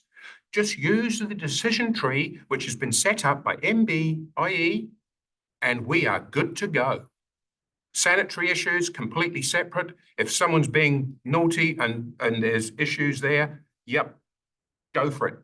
But just if it's a building or is it a vehicle? There you go. You've got your own, you've got all the tools you need to sort the situation. Nice and easy. There we go. The Building Act, no, the Building Act is there. What is a vehicle? We've been sent all the details. And is something a vehicle or is it a building? Okay, there it is. There it is. It's a decision tree. It's there to use. Let's use it. Don't hide it and say, oh, we're not using that. We're going to use this. Well, there it is, the same thing. Fixed to land under the RMA. It has to be fixed to land. Now we're trying to twist that around.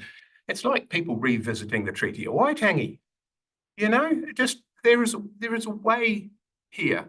All we got to do is embrace it and move on. All the issues with sunlights and that sort of thing, and that's a separate issue, and there are rules in place. Sure, I agree. I would hate a sudden 4.5 metre wall next to me.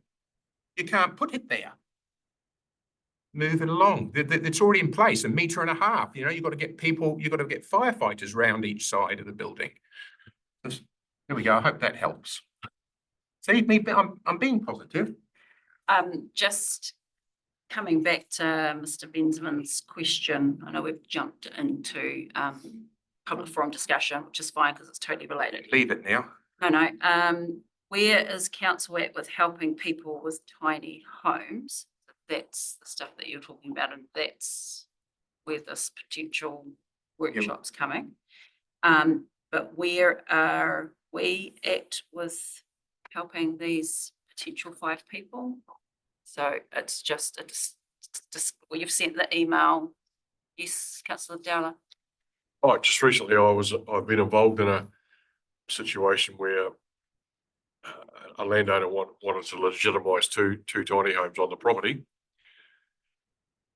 And went to council and had the meeting with the planners, and everything was absolutely rosy, and resource consent was duly, the application was done. Council came back and said, what are you doing? Are you non-notified with neighbours sign off, partially notifying or whatever it's called, and then or fully notifying? And they said, oh, we better go and get the neighbours to sign off. They had 7 neighbours on the property. It's a huge property. 7 neighbours. One neighbour who lives 6 k's away, as the crow flies, has objected due to visual pollution. Oh. And won't sign a piece of paper. They can't see the house. They've never seen the tiny home because they know it's there. It's visual pollution. Okay. So it's stalled the whole project. So now We're talking about the same people. I've had to step right back because of the scenario where it is now become a legal thing that it is what they're doing. They're going through the scenario, and yeah, council staff are helping them as much as they can. That's all I can say. I know stuff too. Yeah. But yeah, it was a roadblock, just boom, like that. Everybody else signed except for 1, maybe 2, but definitely 1. And it just roadblocked it. Otherwise, it was through. I couldn't believe it. Anyway. And there's thousands of dollars being spent in the process. It's, oh yes, over $6,500 today or something. I think they quoted at the time. So the $1,300 goes out the door, doesn't it? It's made of the consultants that cost that. Oh, it's just, oh. Okay. So we've got an action that's come out, which is board member Hughes is going to try and relocate those questions that we had. So I think it's around how many service requests, complaints have come through and how many abatement notices, but you'll just confirm those board member Hughes so that we can put them forward to council staff. We've had the email sent out, so we can hopefully have a meeting with Mr. Drummond's team around what's going to be happening with these people and if there's any way that they can just extend conversations with people in abatement situations at the moment, given the bigger situation. And then, I mean, I don't know, we can put a request to try and get the 8-week rule, the workshop put earlier, but I don't think that'll happen because I know they're waiting for National Coalition to come back. So even if we did, nothing would happen until December, my understanding is. So in that time, we can build some things together, board member Hughes, to be ready for that workshop, yeah? Can I just add to that? I suspect it is why when government short circuit Which is the hopeful, yeah.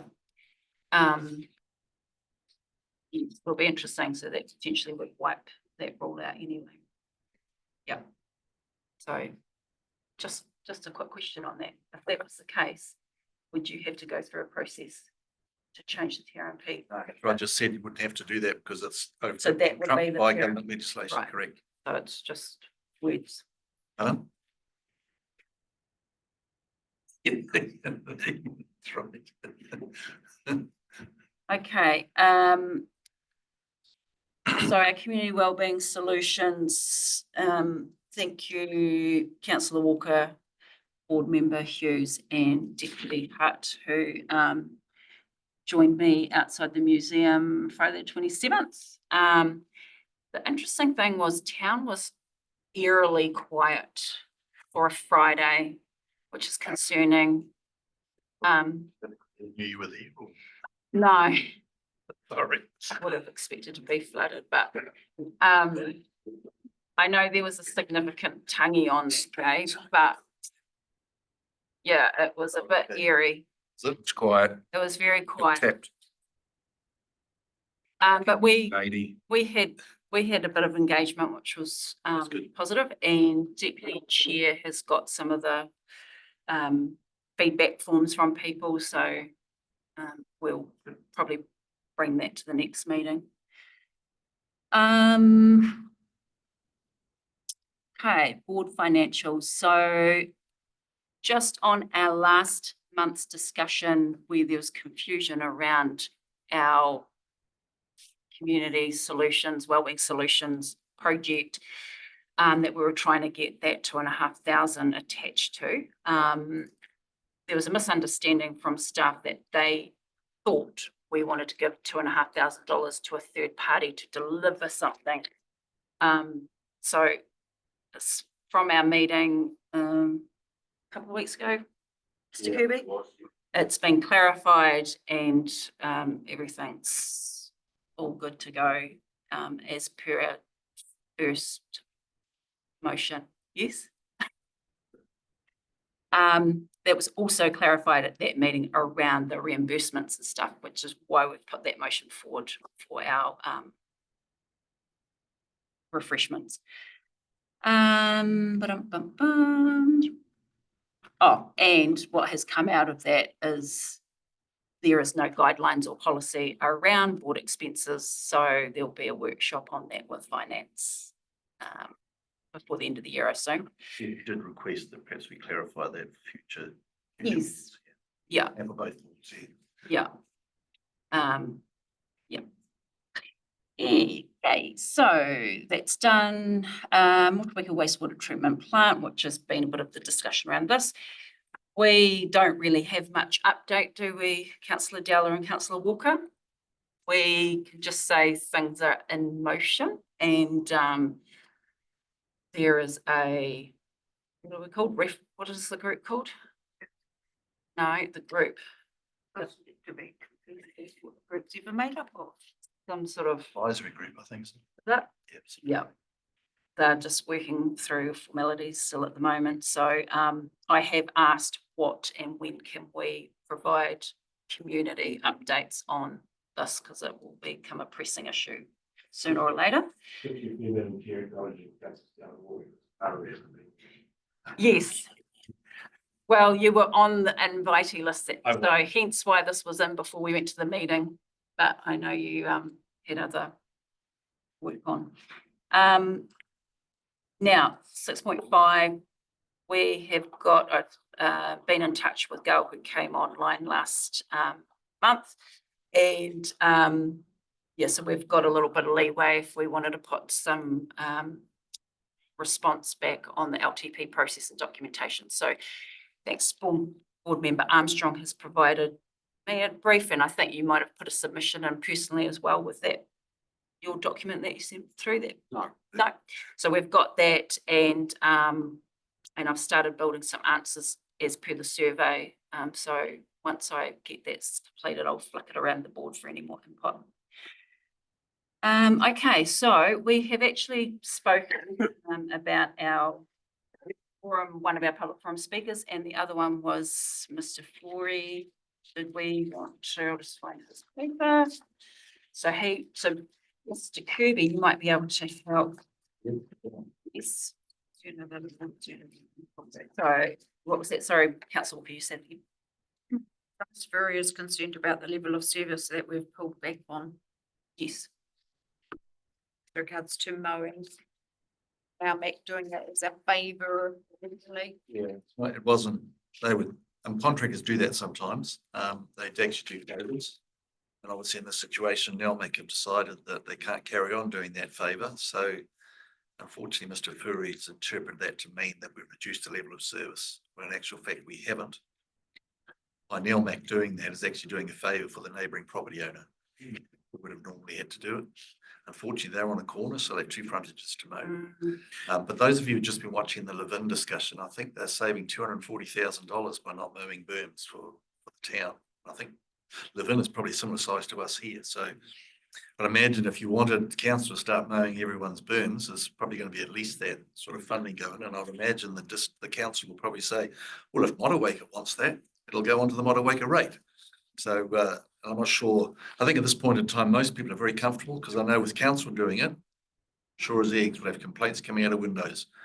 You know, you did it last Saturday, you've got to do it again this Saturday, and we'll just, because everybody's standard about their front berms will be different. So it's best, the policy at this stage is that even though it's legal road, is that you mow your frontage, and that's been the policy throughout the district. It's not uncommon for this district. Pardon? I'm good for you leaving. Yeah, exactly. There's another aspect too. Yeah, that's right. But we do, if someone doesn't do anything with their front berm and the grass gets really, and a fire risk, we will go in and mow it. But it won't be like a nice lawn mow. It'll be just chunk with a tractor mow and just thrash the stuff everywhere. So it'll be a mess afterwards, but at least we've got rid of the fire risk. So that's the only time we get involved. So Mr. Faree was right.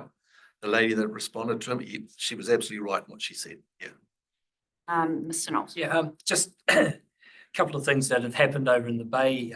Recently, we've discovered that there's a road, for instance, that's been graded every year forever.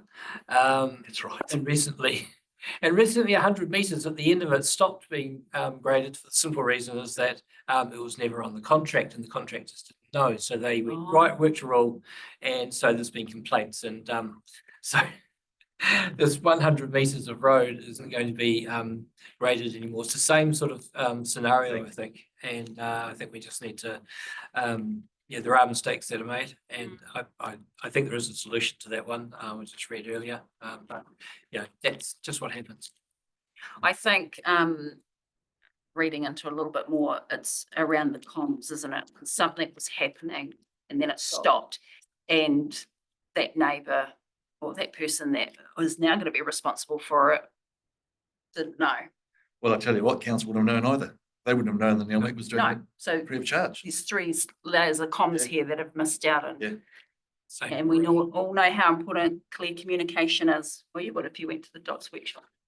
And can I say also that there are people that talk to our mowing, to the contractor, say, listen, while you're going past, would you be able to mow ours? And they enter in a special arrangement with them and they pay them to do it. So you don't know. If someone had gone past, the council officer seen Nelmac mowing that, probably thought, oh, the landowner's obviously got Nelmac to mow them and when they're coming past. So, you know, unless we know all that sort of detail, yeah, So that is an option for landowners then. It is an option. Oh, yes, if the landowners want Neil Mac or someone to mow their lawn, just ring them up. So when you're in the mow, you know, how much would it cost you to just yeah, it depends where it is, because if they have to offload the mower off the trailer and do that, it's a Yeah, cost. that's Yeah. if it's a constant. Yeah. Just a roundabout. Okay, that's good to know. To pay, there's a few teenagers around that mow lawns and you can pay them to do it for you. Board Member Hughes. I'd just like to state my support. Everyone Sitting down, Mr. Kirby and the council. I saw your email. I went, yes. Have you seen the size of my burn? I did see. 2 streets, and I challenge anyone to find a bigger one. I stepped it out and I think I got close to 500 square meters of grass.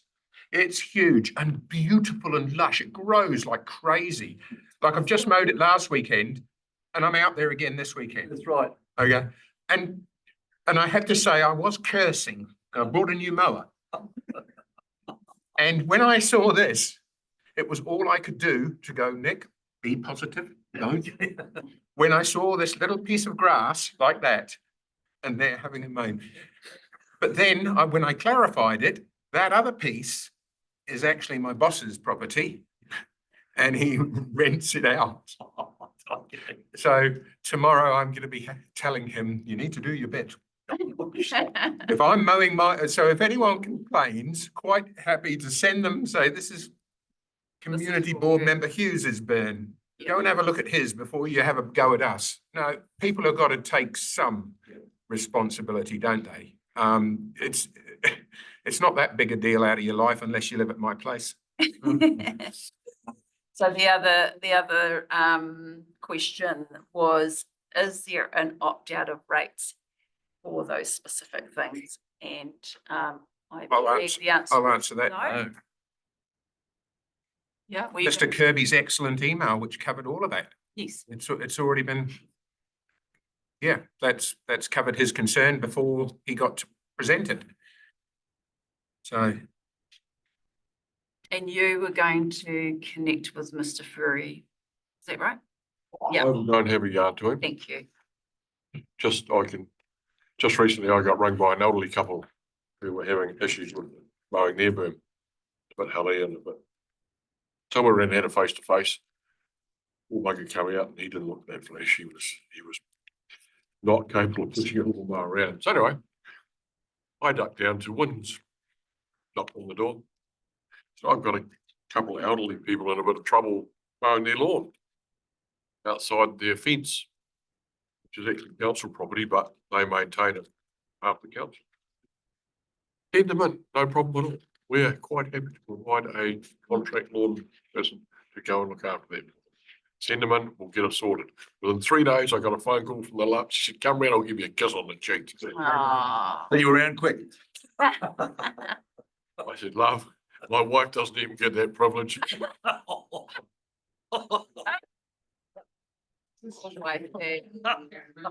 True though. Anyway, job done. Well done, thank you. So That's a good call. that's all I'm going to tell Mr. Ferry.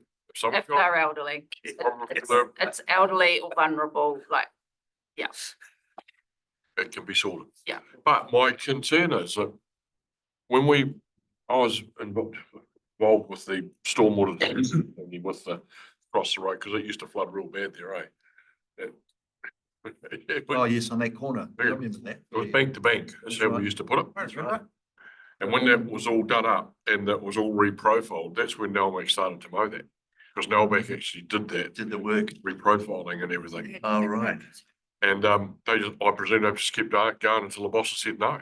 Not ours. So that may be what happened. They Yeah. were looking after what they put in place and now they've been told not allowed to do it anymore. So Yeah, because the so guy. I'll touch base with Kevin and Thank Yep. you. no drama. Awesome. Okay, let's move on to the actions list within the report. Motueka bin wraps, confirm that all bins can be covered, permission to proceed has been granted. This order has been issued. We're just waiting on image creators to produce said wraps. And then the youth council are going to get together and be there when they're installed. Have you got an ETA or you just waiting? No, on- and I have emailed Lynn Paul, but I'm waiting a response. Okay, so the update is works order issued, printer to print. And then a date will be set for the youth council to be present on installation. This is number 1. Yeah, and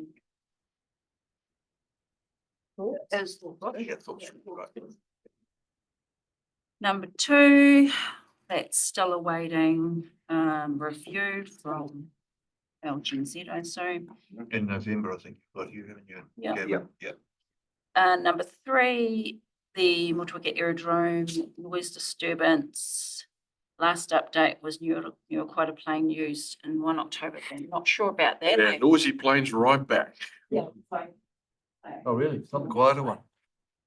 No, the one that they hope to have back on the 1st of October was deferred for the paint shop. That's the words, wasn't it? At the meeting, at the MAG meeting, Motueka Advisory Group meeting the other day.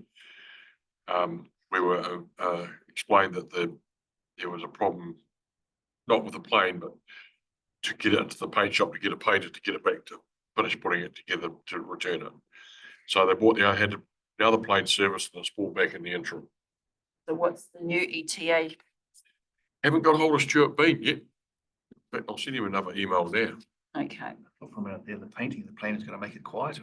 Sorry, I missed that. well, that would be good. I thought the painting of the plane was going to make it quieter, so I'm misinterpreting. No, it's a quieter plane. It's a quiet plane. It's just part of the service that they're getting done.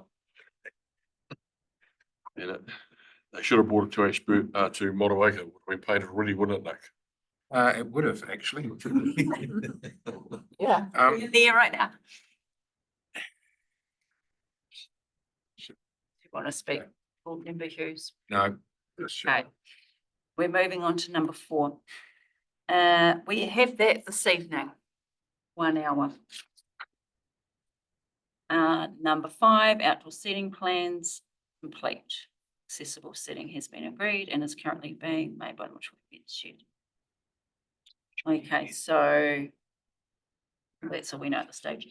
Number 6, I have actually just got an email today from Richard Hilton to try and start this conversation with the neighbours around a solution, which does not necessarily mean chopping anything down. It's just how to help the neighbours. Number 7, Environment and Regulatory Committee court matters. Now, this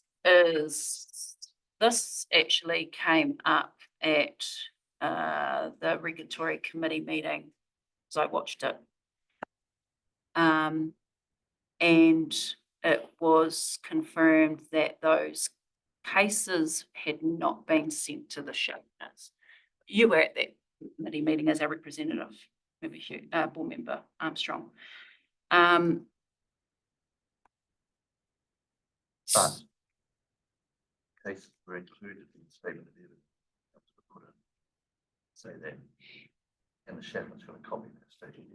Yes, so the statement of evidence has been shared, but the actual reference to the 2 cases that they were referring to, that no one knows what the actual cases are. So I actually looked. I don't think the way Kim was talking about it, it sounded like the evidence that he was talking about, the cases was included in our statement of evidence and that the chapters could read it there. The actual cases, Councillor Maru, you might That's how I interpreted his comments. recall. Did you interpret the same? I did interpret the same. Yeah. Which was the information that I'd been told from Kim. Yeah. That's And how I interpreted it. so let's just clarify this for my own thinking. Just good case. So you're saying, say that again, sorry?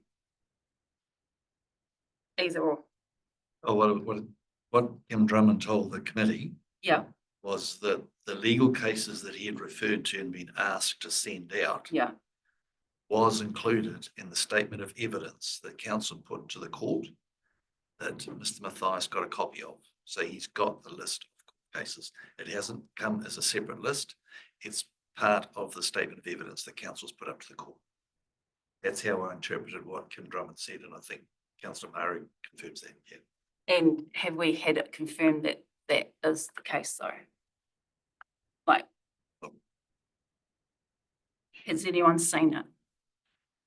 I haven't, but I'm just going, I don't need to see it.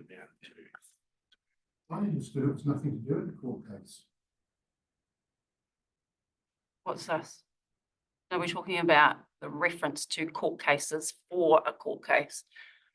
Yeah, I think I got sent something. I asked a similar question, but yeah, I think they were talking about something different. But anyway, yeah, I'll reserve. You guys were at that meeting.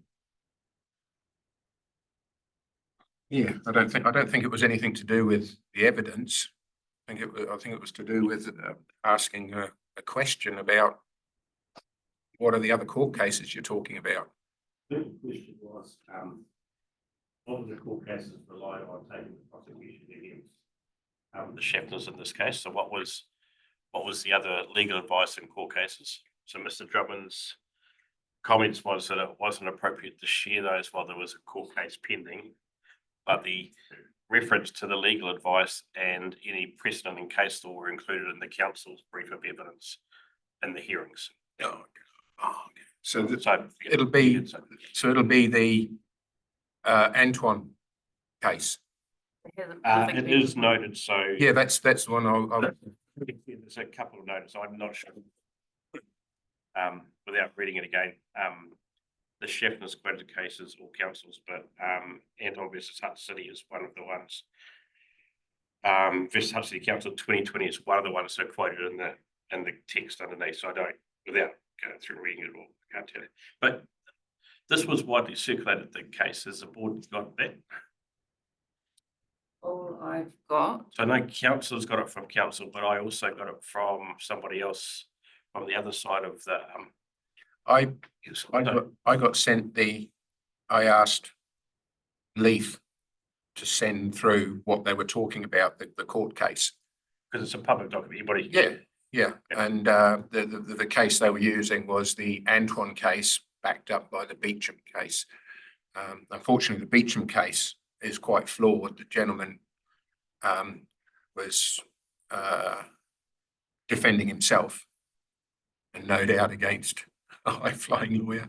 But yeah, the Antoine case, it's quite relevant. I think we all need to have another look at that. It's quite interesting. I was involved with the chap, John O'Voss. He was the guy that actually built this, and we were all together for the same court case, which ended up with Alan Dahl. So fortunately enough, my case was sorted. This was the old action. Item 9. 7.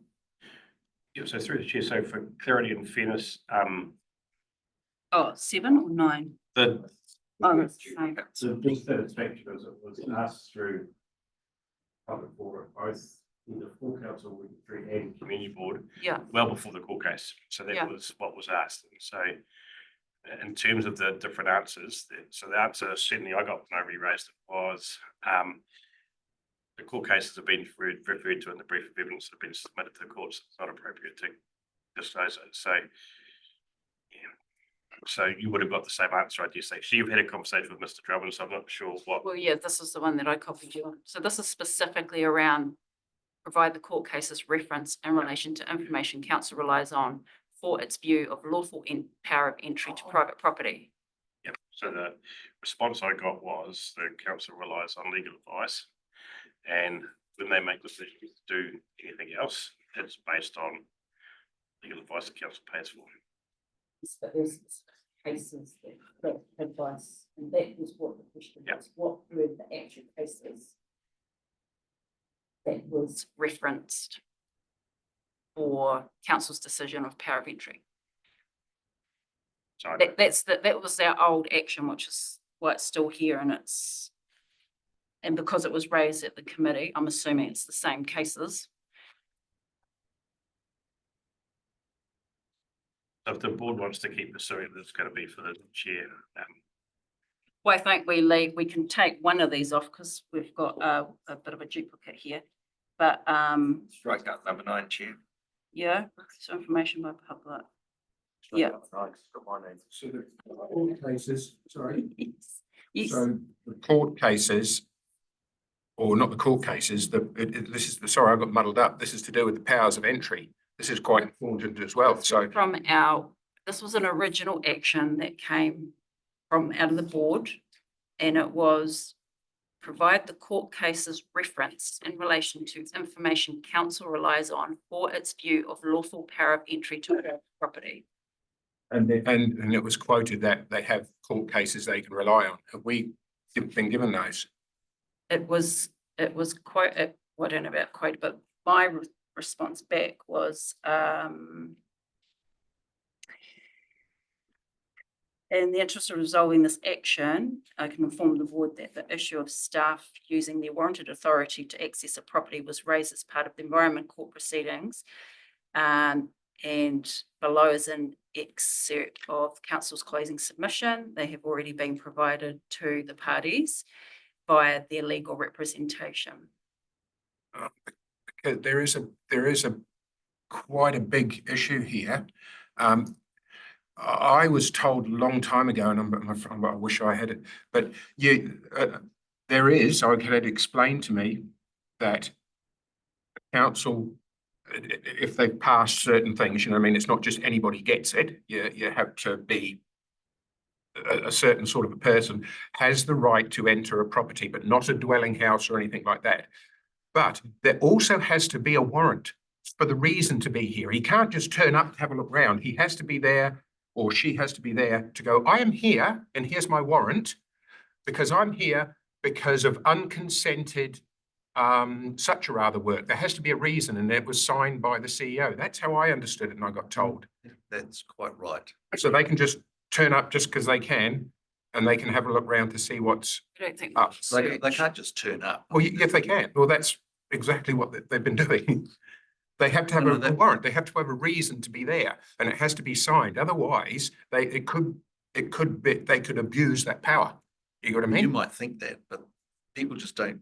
Council officers don't turn up to property to have a look. There's something that triggers it, and it's normally a complaint. Yeah, but I've seen the video evidence of them having a look at what a little she shed, a little which they thought might What be originated that though, councillor? Well, it was nothing to do with anything. They were there for another reason, but they went to have a look at this. They're just having a look to see what they can find. So they had another reason and they saw something else. What's wrong? They with just that? saw a she said.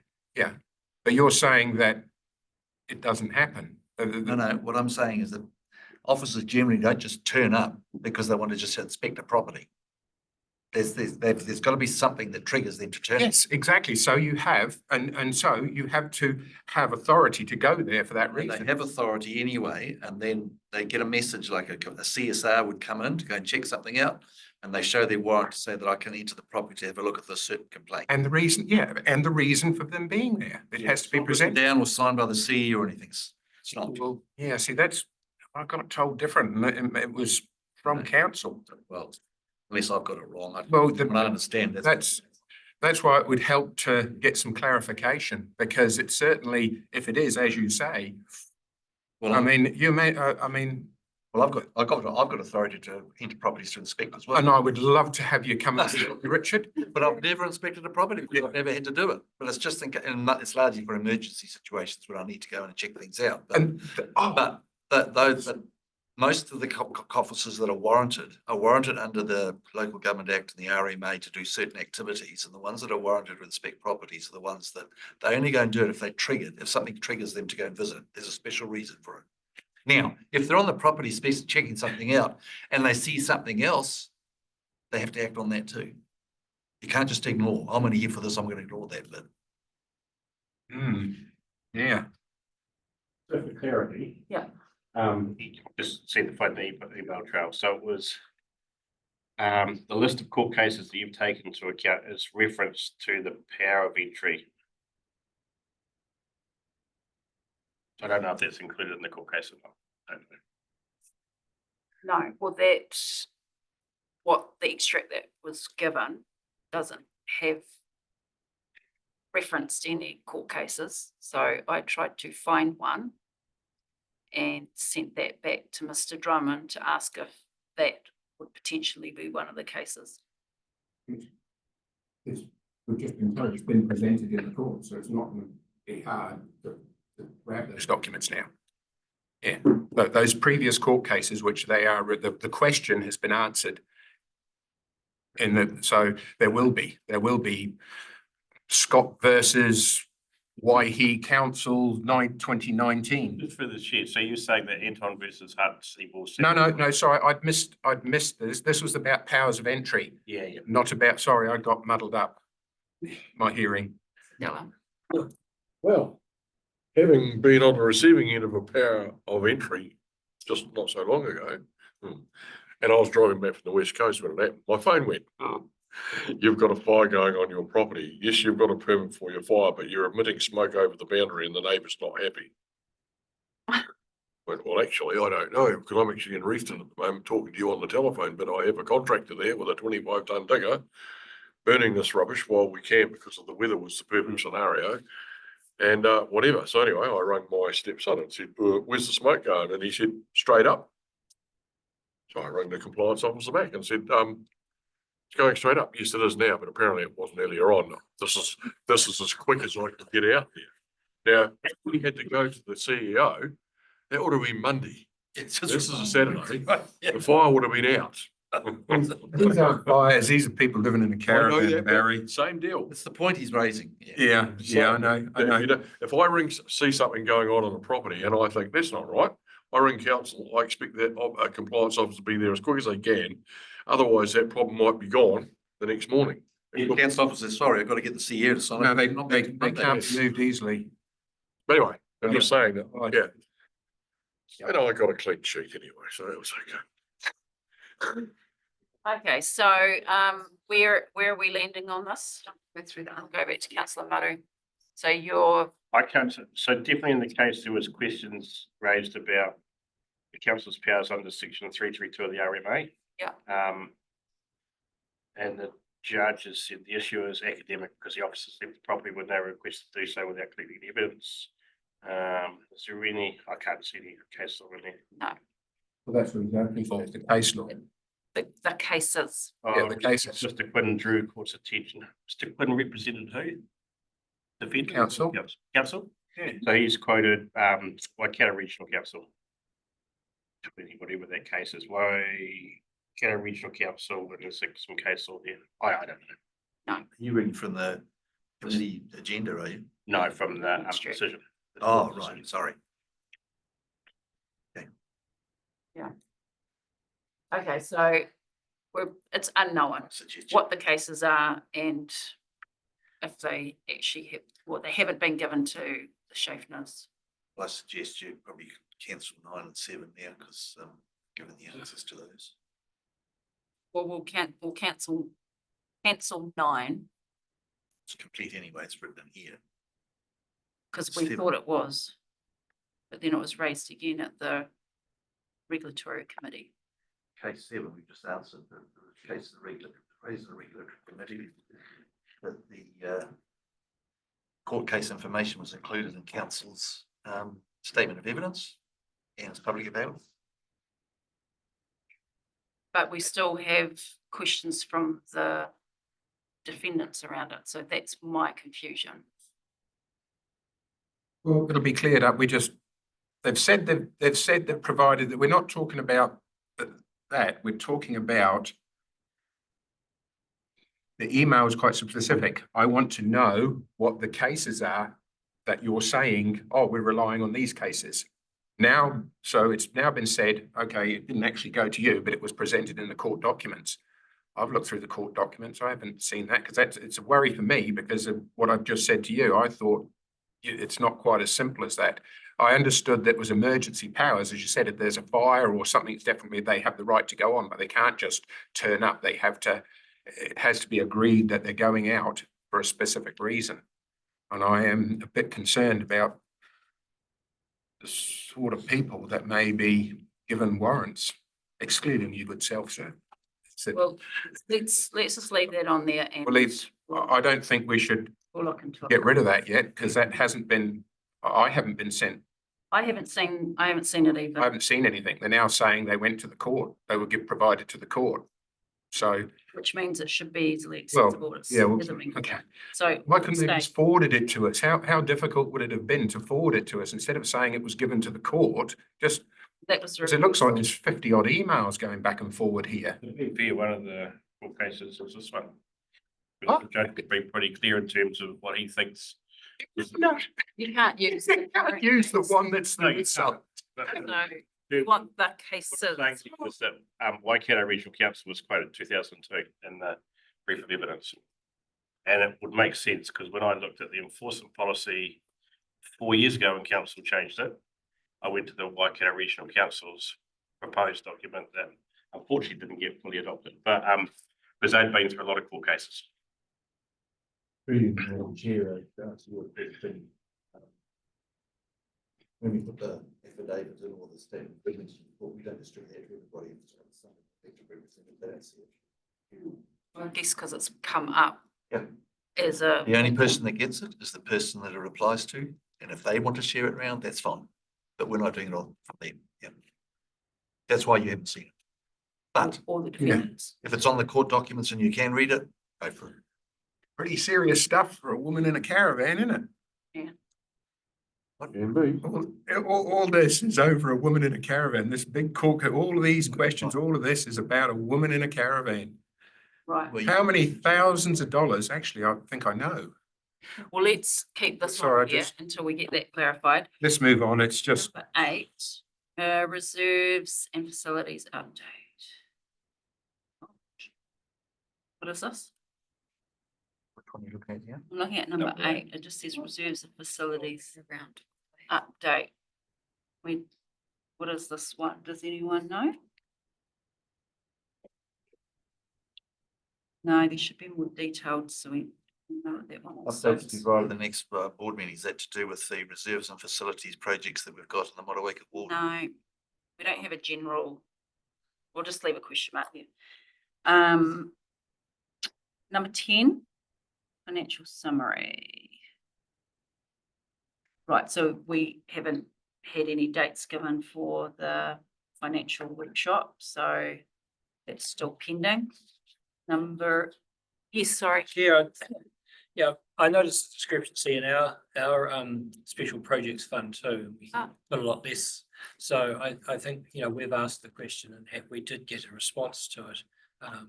That they brought it down and changed it, and we got a lot less than what we originally. Because how much does my question is, how much does the Motueka Community Board get on an annual basis from, is it a set amounts on an annual basis or Special projects. with special target rates? Because obviously you've got more properties being rated. Yeah. So does that mean everyone pays a little less? Or does the board get a little bit more each year?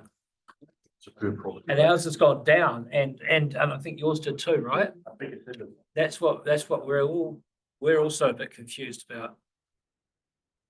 Yeah. Mr. Drummond would have done that workshop with the boards, talking about rating levels and carryovers.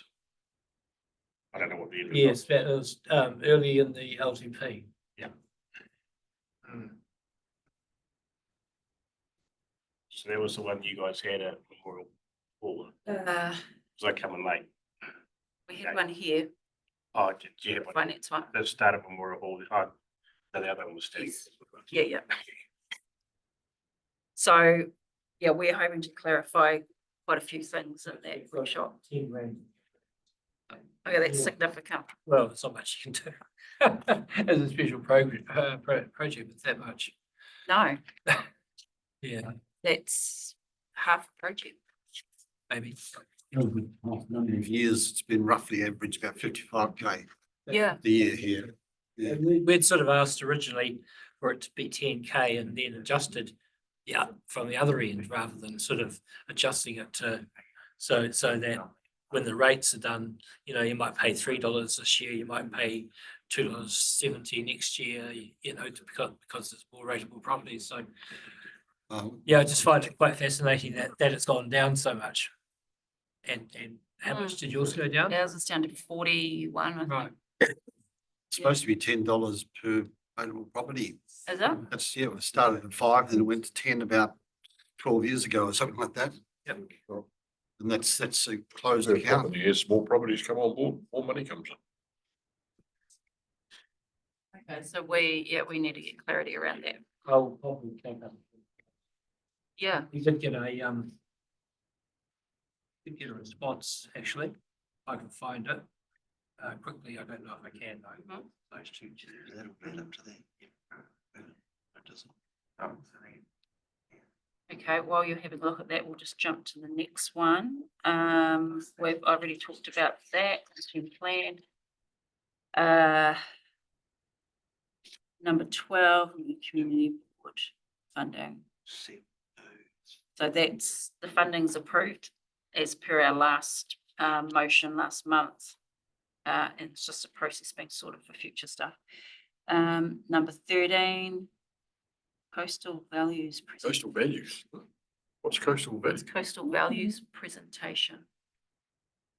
Number 13 on the actions. So that is, Claire had brought to the, there was a request from Claire and she had been working with the Rivers team on one of the projects. So they're gonna come at the November meeting and talk to matters around that. Yeah, so around, I'm guessing it's around the policy around how council applies those values around coastal values. Okay.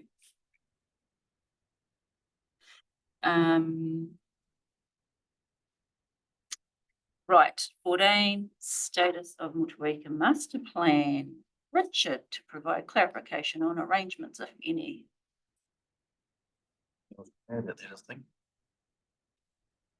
Maybe. What's the plan? What's the plan? What's our plan for Motueka? Councils might be able to tell you, there was. Getting after the Marpur one, isn't it? It's way, way yet. Well, where's that one? What a question to ask the poor bugger. What's the plan? Yes. Plan. Oh, yeah, no, it is. but So the we're flat out- Marpur one, Flat out on the Marpur one at the moment, that's got a wee way to go. Oh, get rid of them. Yeah. They're We unimportant. tried, but, and so it's in the queue. Yeah.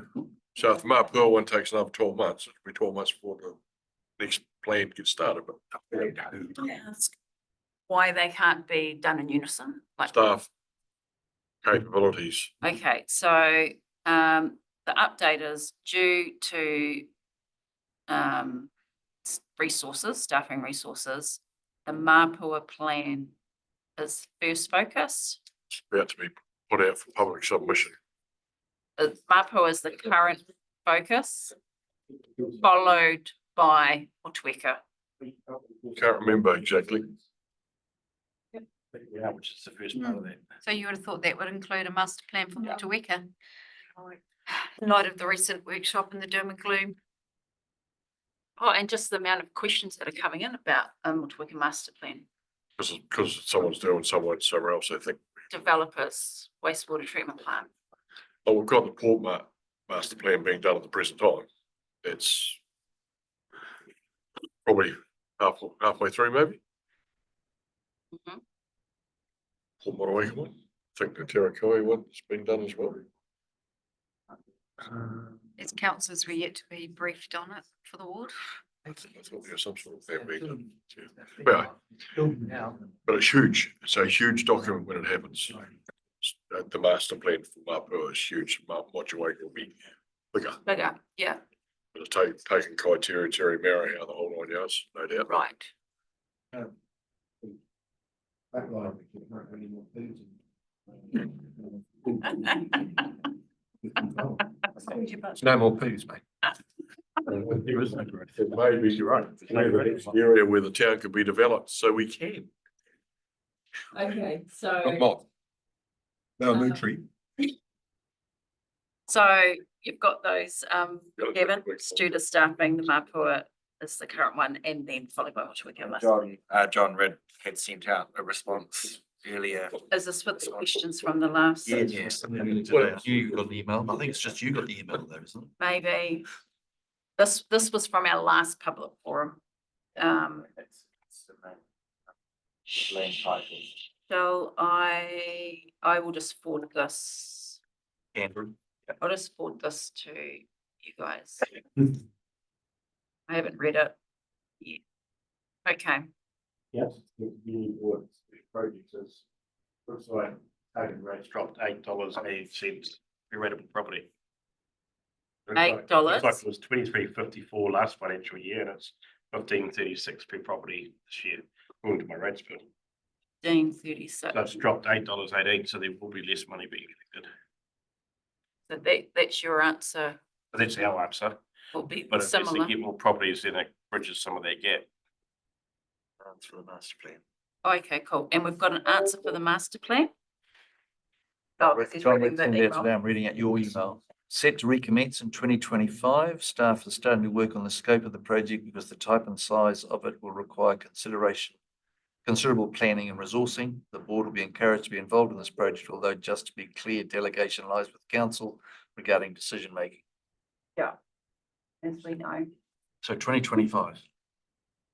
Okay. So there we go.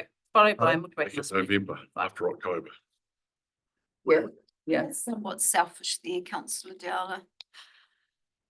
That is Mr. Efficiency. Well done, Mr. Red. It'll be X by then. So then that actually follows into number 15, Seaview Housing Development and Fast Track Processes. So what I've just forwarded you is the response from Mr. Ridd. Reasons why that was turned down. Right, reasons why. This is to do with last month's presentation for Lomo Tere. Have they gone for the fast track scenario or not? The group, they've gone to the government to try and get I something. think they did, and it wasn't included. Yeah. I knew it wasn't in the end, but I didn't know whether they'd actually gone and applied. I don't know. I heard someone say that they did apply. Yeah. Missed out. They probably did. So did the gold mine over in Golden Bay. Yeah. Two together. So the update on that last one, Gavin, is the chair is meeting with the developer on site next month with councillor Naylor. Manning, yeah. Oh, because all the other councillors have visited that site at Second State. Yes. Oh, that's good. Right, that's good. Okay, so they are all our actions thus far. Financial report. So I have a mover and a seconder to receive the financial summary. Someone, anyone? Or would you like to discuss first?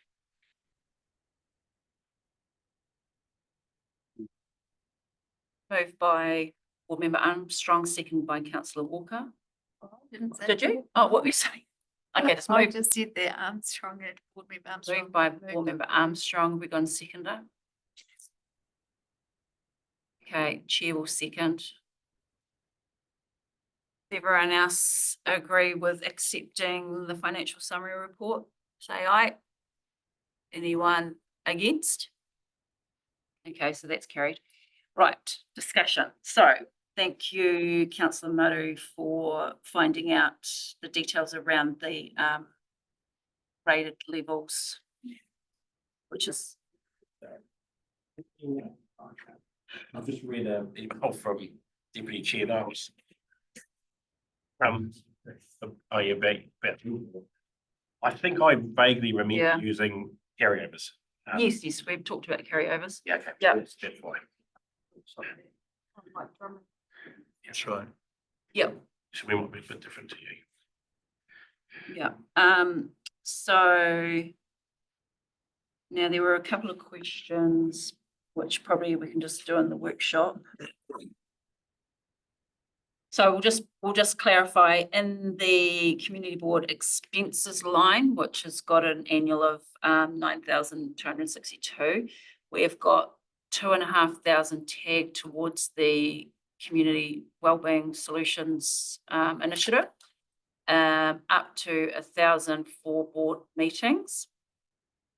And then the rest for anything else such as training or. I'll just give you a bit of an update on that. Yeah. 9,262 at the moment, 2,500 support expenses, 6,700 for training. That was what was allocated. Yeah. To date on the training, you've spent just under 2,000. Yep. And on board expenses, you spent 1,300, which totals 3,275, and you have a balance of 5,986. So just under 6,000 you've got available. Of that, with the flowers, board chair, you've and potential comms training, voices to pay. It's another 2,700 coming off that, which is going to leave you with about 3,273. Why haven't we got that? We just got, I haven't sent it out to you yet because we only just arrived this in the last few days, but I can send it out to you. Yeah. But essentially, if you take the 2,500 out of the 3,273, you've only got essentially about 700, just under $800 to spend on other things. So you set up to 1,000, so 800 is now the bigger. Okay, so that it's really important that we have all of that information, like I said a couple of months ago. That information, this information is different to that. That's what I'm saying. Like, this is all we have. I know. So we have no idea. I've only got, I asked Gavin to put this together to see where the 2,500 fitted into But 9,262. Yeah. And that's, we'll put that together and we'll send it out to you the next couple of days. Now, do you know, someone might know, the balance, and I'm looking under discretionary fund now. Ooh. The balance brought forward from 2023-24 of 14,000. Is that actually come from a different line item? Because I don't believe we had that much in discretionary fund to carry over. So you're looking at the top line under miscellaneous? Under a discretionary fund, Oh, balance brought forward.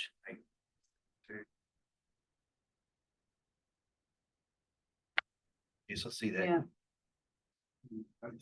I feel like, because we had 13,000 in board expenses unspent. And I believe that's been moved into this discretionary fund line item.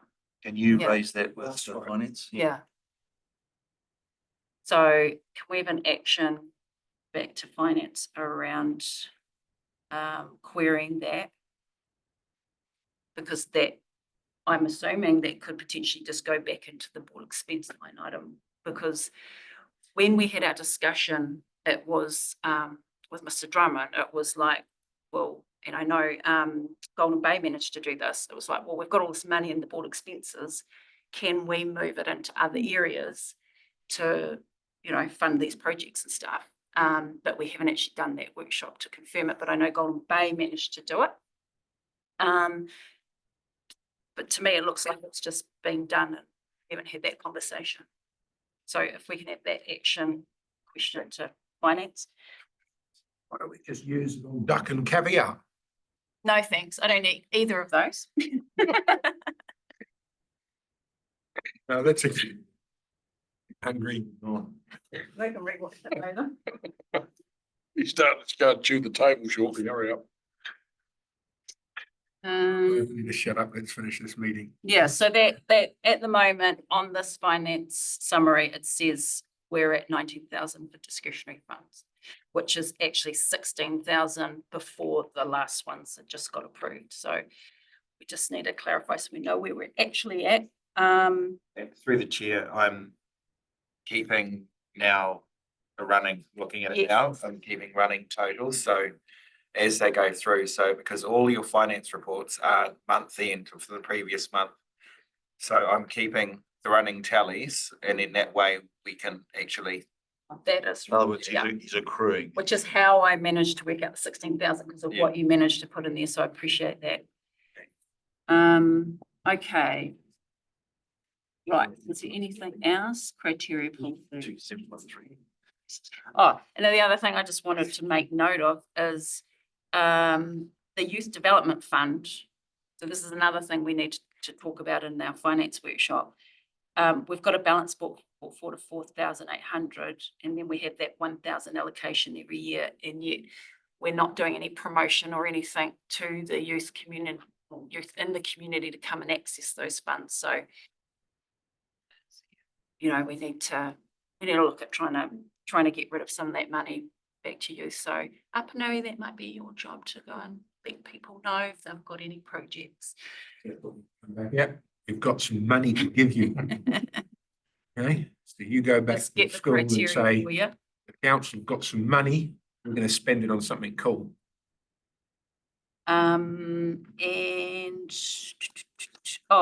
I just wanted to question if our special projects balance is correct, because that looks like quite a lot.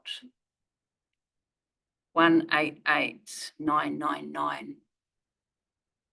Does that? So to answer your question, so 30th of June's our financial year, isn't it? So 30th of June will be in the July meeting. Discretionary fund closing balance was 9193. So somewhere in that carryover, it's like there's another $5,000 in that figure you could get. What one are you talking about? Are you talking about special projects or discretionary? No, discretionary Oh. special projects, the remaining balances at 30th June was 147, plus your 41 is 180,000. Yes, but is it 147? Because we spent. Hasn't been added yet, so we Right, can see that so it's not. there's no expenditure in this. Yeah, financial so year. this is not the actual amount. Yeah. Now, the transfer from the fourth together 147 was at the 30th of June this year. Yeah. Correct, and there's 41 allocated for this financial year, but no expenses come through in this financial year. So July, August, September's. Yep, no July expenses is come. missing. Yeah. Yeah, I'm not sure why that's the case because we have it. but it does look to seem to be a different number from your discretionary grant end and the start. So it's about $5,000 difference from what we ended the financial year into what we started on the 23-24. So that's probably where it's gone. All right, I look forward to the workshop. Any other questions? No, okay. Moving on to special projects.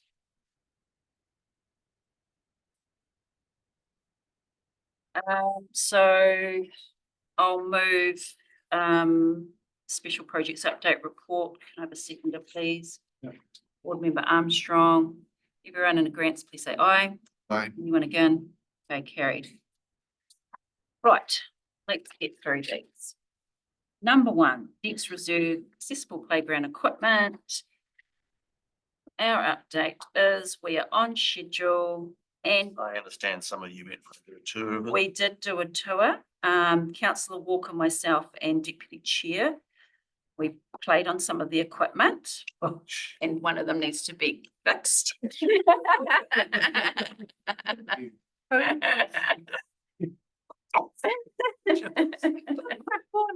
My poor youth councillor's struggling with that. It, I don't hold that much hope for the future of our children. it If just, you lot go and sit on it and break it. well, to be fair, it wasn't set properly and it was going to be fixed anyway, but Tell me that. Can you take a photo? yes, we've got photos. Use that against you.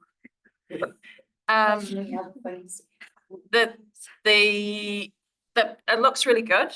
There are a couple of things that they need to like fix that and do some other bits, but I think the big thing, and Councillor Walker made note of it to the project manager and Tony about telling the full story, because it's quite an expensive project, and when you go there, you'll be like, or a couple of swings, you know, but there's been a lot of remedial work underneath the ground.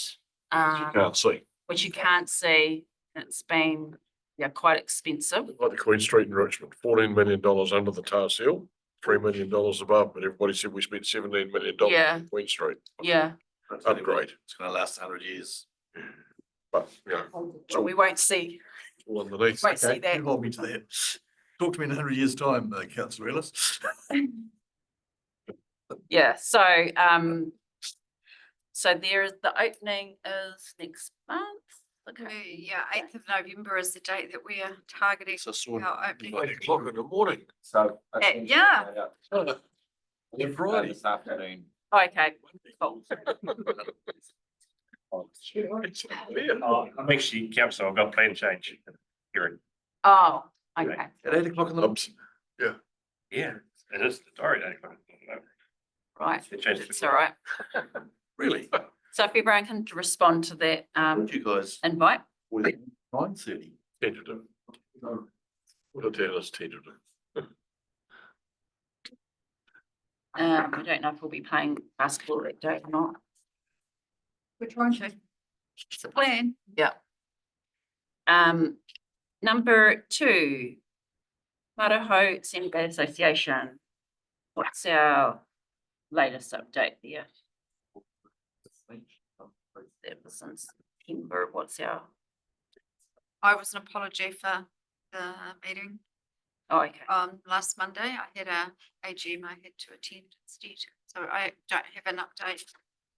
Other than that, I thought Chris was still trying to connect with Mr. Kirby. Okay. Do you know Chris? It's Lynch. No, that's wrong. It's not Chris Lynch. It's Oh. Chris Rutledge. Rick Rutledge, that's right. So can we get that amended from Lynch to? Do you need me to give you contact details? I understood that you two were, Is he ringing me? yeah. Well, How yeah, about you ring Chris? when am I gonna do that? Well, we might be finishing early tonight, so If you finish by 6, I'll. run to Lynch. It's after. 27. I knew I didn't reschedule the purposes. Just Good try on my We're on part. a roll at the very beginning. I haven't got his number, so. Oh, so councillor will give you Chris's number, eh? Could ask his permission first. Are you allowed, and would you please contact him? What am I talking about anyway? About accessing the money, they've got about $1,300 or something. 1239? Yeah, that's it. To access it, to do whatever remedial. No, their system is very different from anybody else that sits under special projects, in that this board allocated money for them and they only uplift it when they do some certain works, Like spray? mostly around the wetlands. Yeah. And then they send you an invoice in and that's where they get paid. So every other group seems to have a different process from what Maraho Sandy Bay Road Resident Association has. So we were trying to streamline it so that they fit it into the same system as every other person that, you know, or group. They used to submit an annual plan, projects that we allocate to, but it took them more than a year to do the projects. Yep. So councillor Ogilvy advocated really hard in terms of money going there.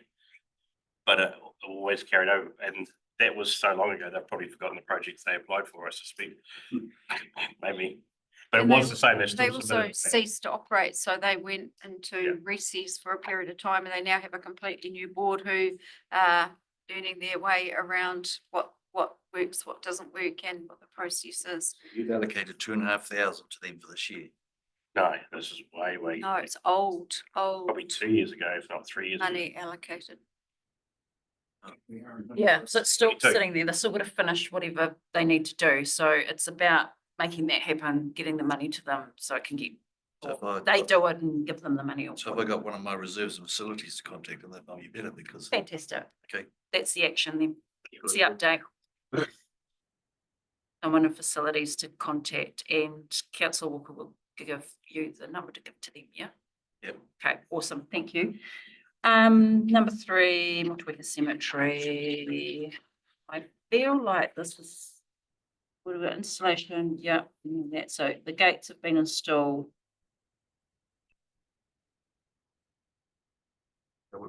No. Installation of 3 new Auckland gates in concrete post wall. Okay, oh, well, what? They've. This is separate though then, if that's outside of budget, because we only need to know what they're doing within this, price for each gate. Exactly what they're on about. Second price from engineering, right one. Did Tony prefer? So through the chair, I caught up with Tony this morning. Tony, but this is not Tony's one. He was, but he has been talking to the various teams. And they are awaiting budget space essentially to proceed. And that's the cost that the team have provided, the 3 for each gate and things. Okay, so I'll catch up with Steve, because all I need to know is all those other things off the last list, which is above.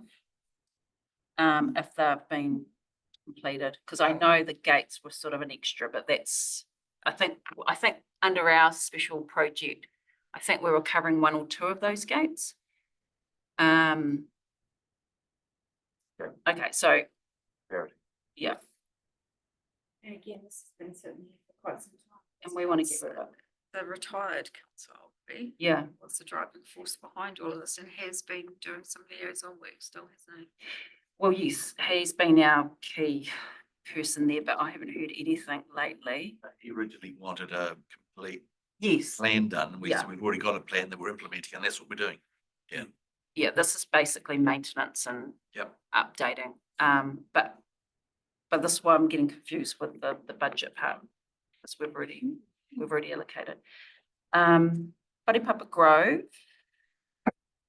Table setting due to be installed as soon as it is ready. Okay, that's cool.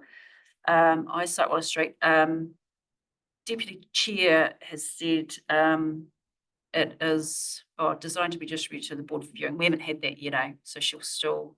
My understanding through you, Chair, is that it's waiting at image creators Yes. to do the mock-up one. Yeah. So that the eyesight can look at it along And with. then yeah. So the mock image is with image, the mock image is with image creators and will be sent around the board and eyesight. And Ted Reed reserved Rewalker install nest swing. Site ready for installation with basket swing being located. That's ready for it. Yeah, so it's sort of the same. Okay, so that's we're still waiting for that one. So the Cumulus North End, so this one's meant to be taken off now from last meeting because, and if you want to put clarity in there for reference, it is because neither Doc could not maintain it, and it is on Doc land. And I think it was the same for council. So it was too hard basket. Other than being on the ground. Down that way. Anyway. Oh, It's Sit down. coastal. right, on the cycleway. Yes. Yeah. Yeah. Far in. And then it's Golf course? Doc land. Go down Staple Street, Oh, right. down there and you eat up at the Coomers. Oh, We have to pass way that. to the sewage treatment plant. Yeah, that's that way, Coomers is that way. Oh, right, okay. Okay. Yep, I'm with you. Yep.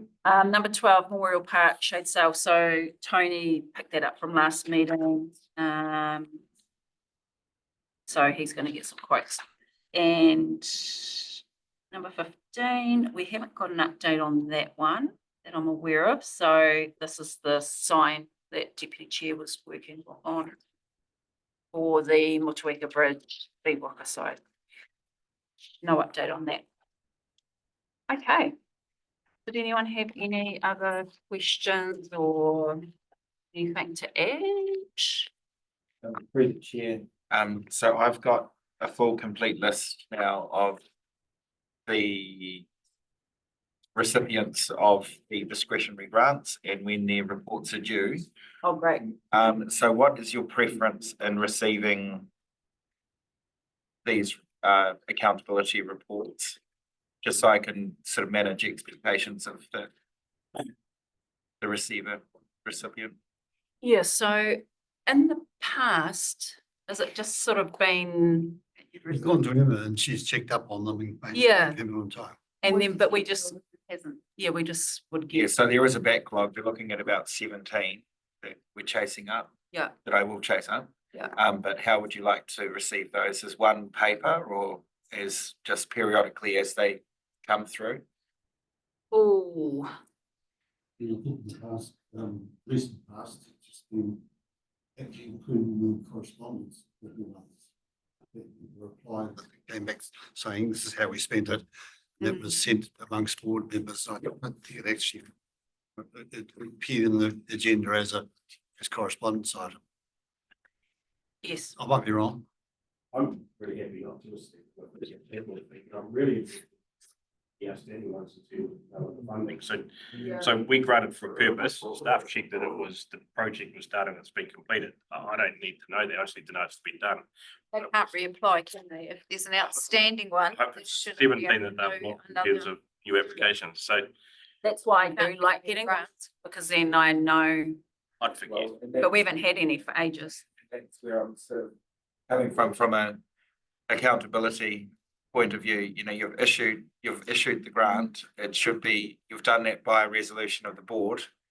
You should be getting something to note that Yeah. you've received it, because I guess the risk is, it may not happen, but the risk is you might not have it officially receipted back through its source, and then they may, and you know, it might be a case where I'm having to call them and we find out that they haven't finished it.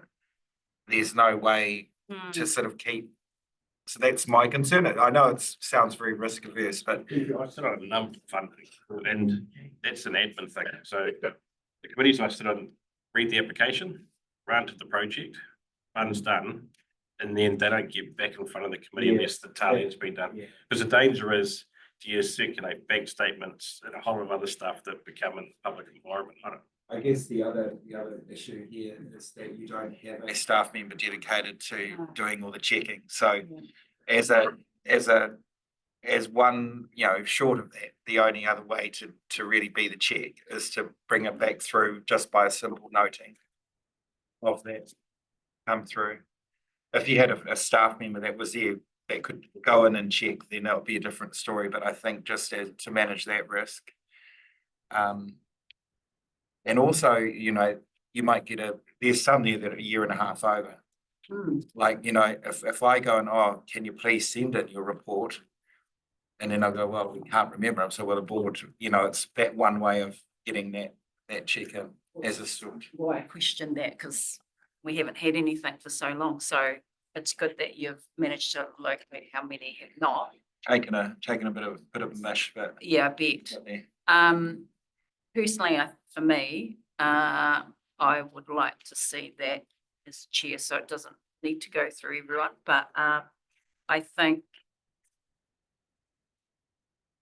in future maybe it could just be they've done theirs, and it could be like remember Armstrong said in the correspondence, or just another line under it, reports received, and it doesn't need to be any detail, just reports received.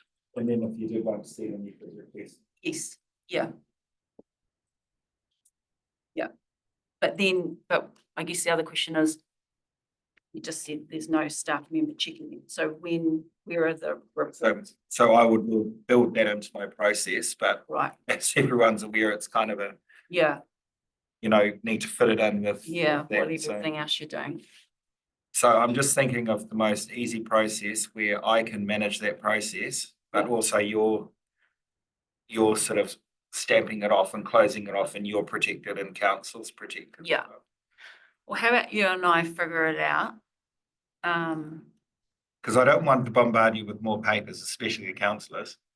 So there should be a way of just either request it if you want to see it. I definitely think we need a list saying they've done theirs, then it's just a visual check. We don't need any detail. And it could be a standalone report that I can just create and just say, we have received the following. Or just put it in the board report. Yeah. Like under correspondence, a separate little table, reports received. Yes. So for community grants, Mhm. as the chair of that, I only find out what ones haven't been done if they're applying for the next lot of funding.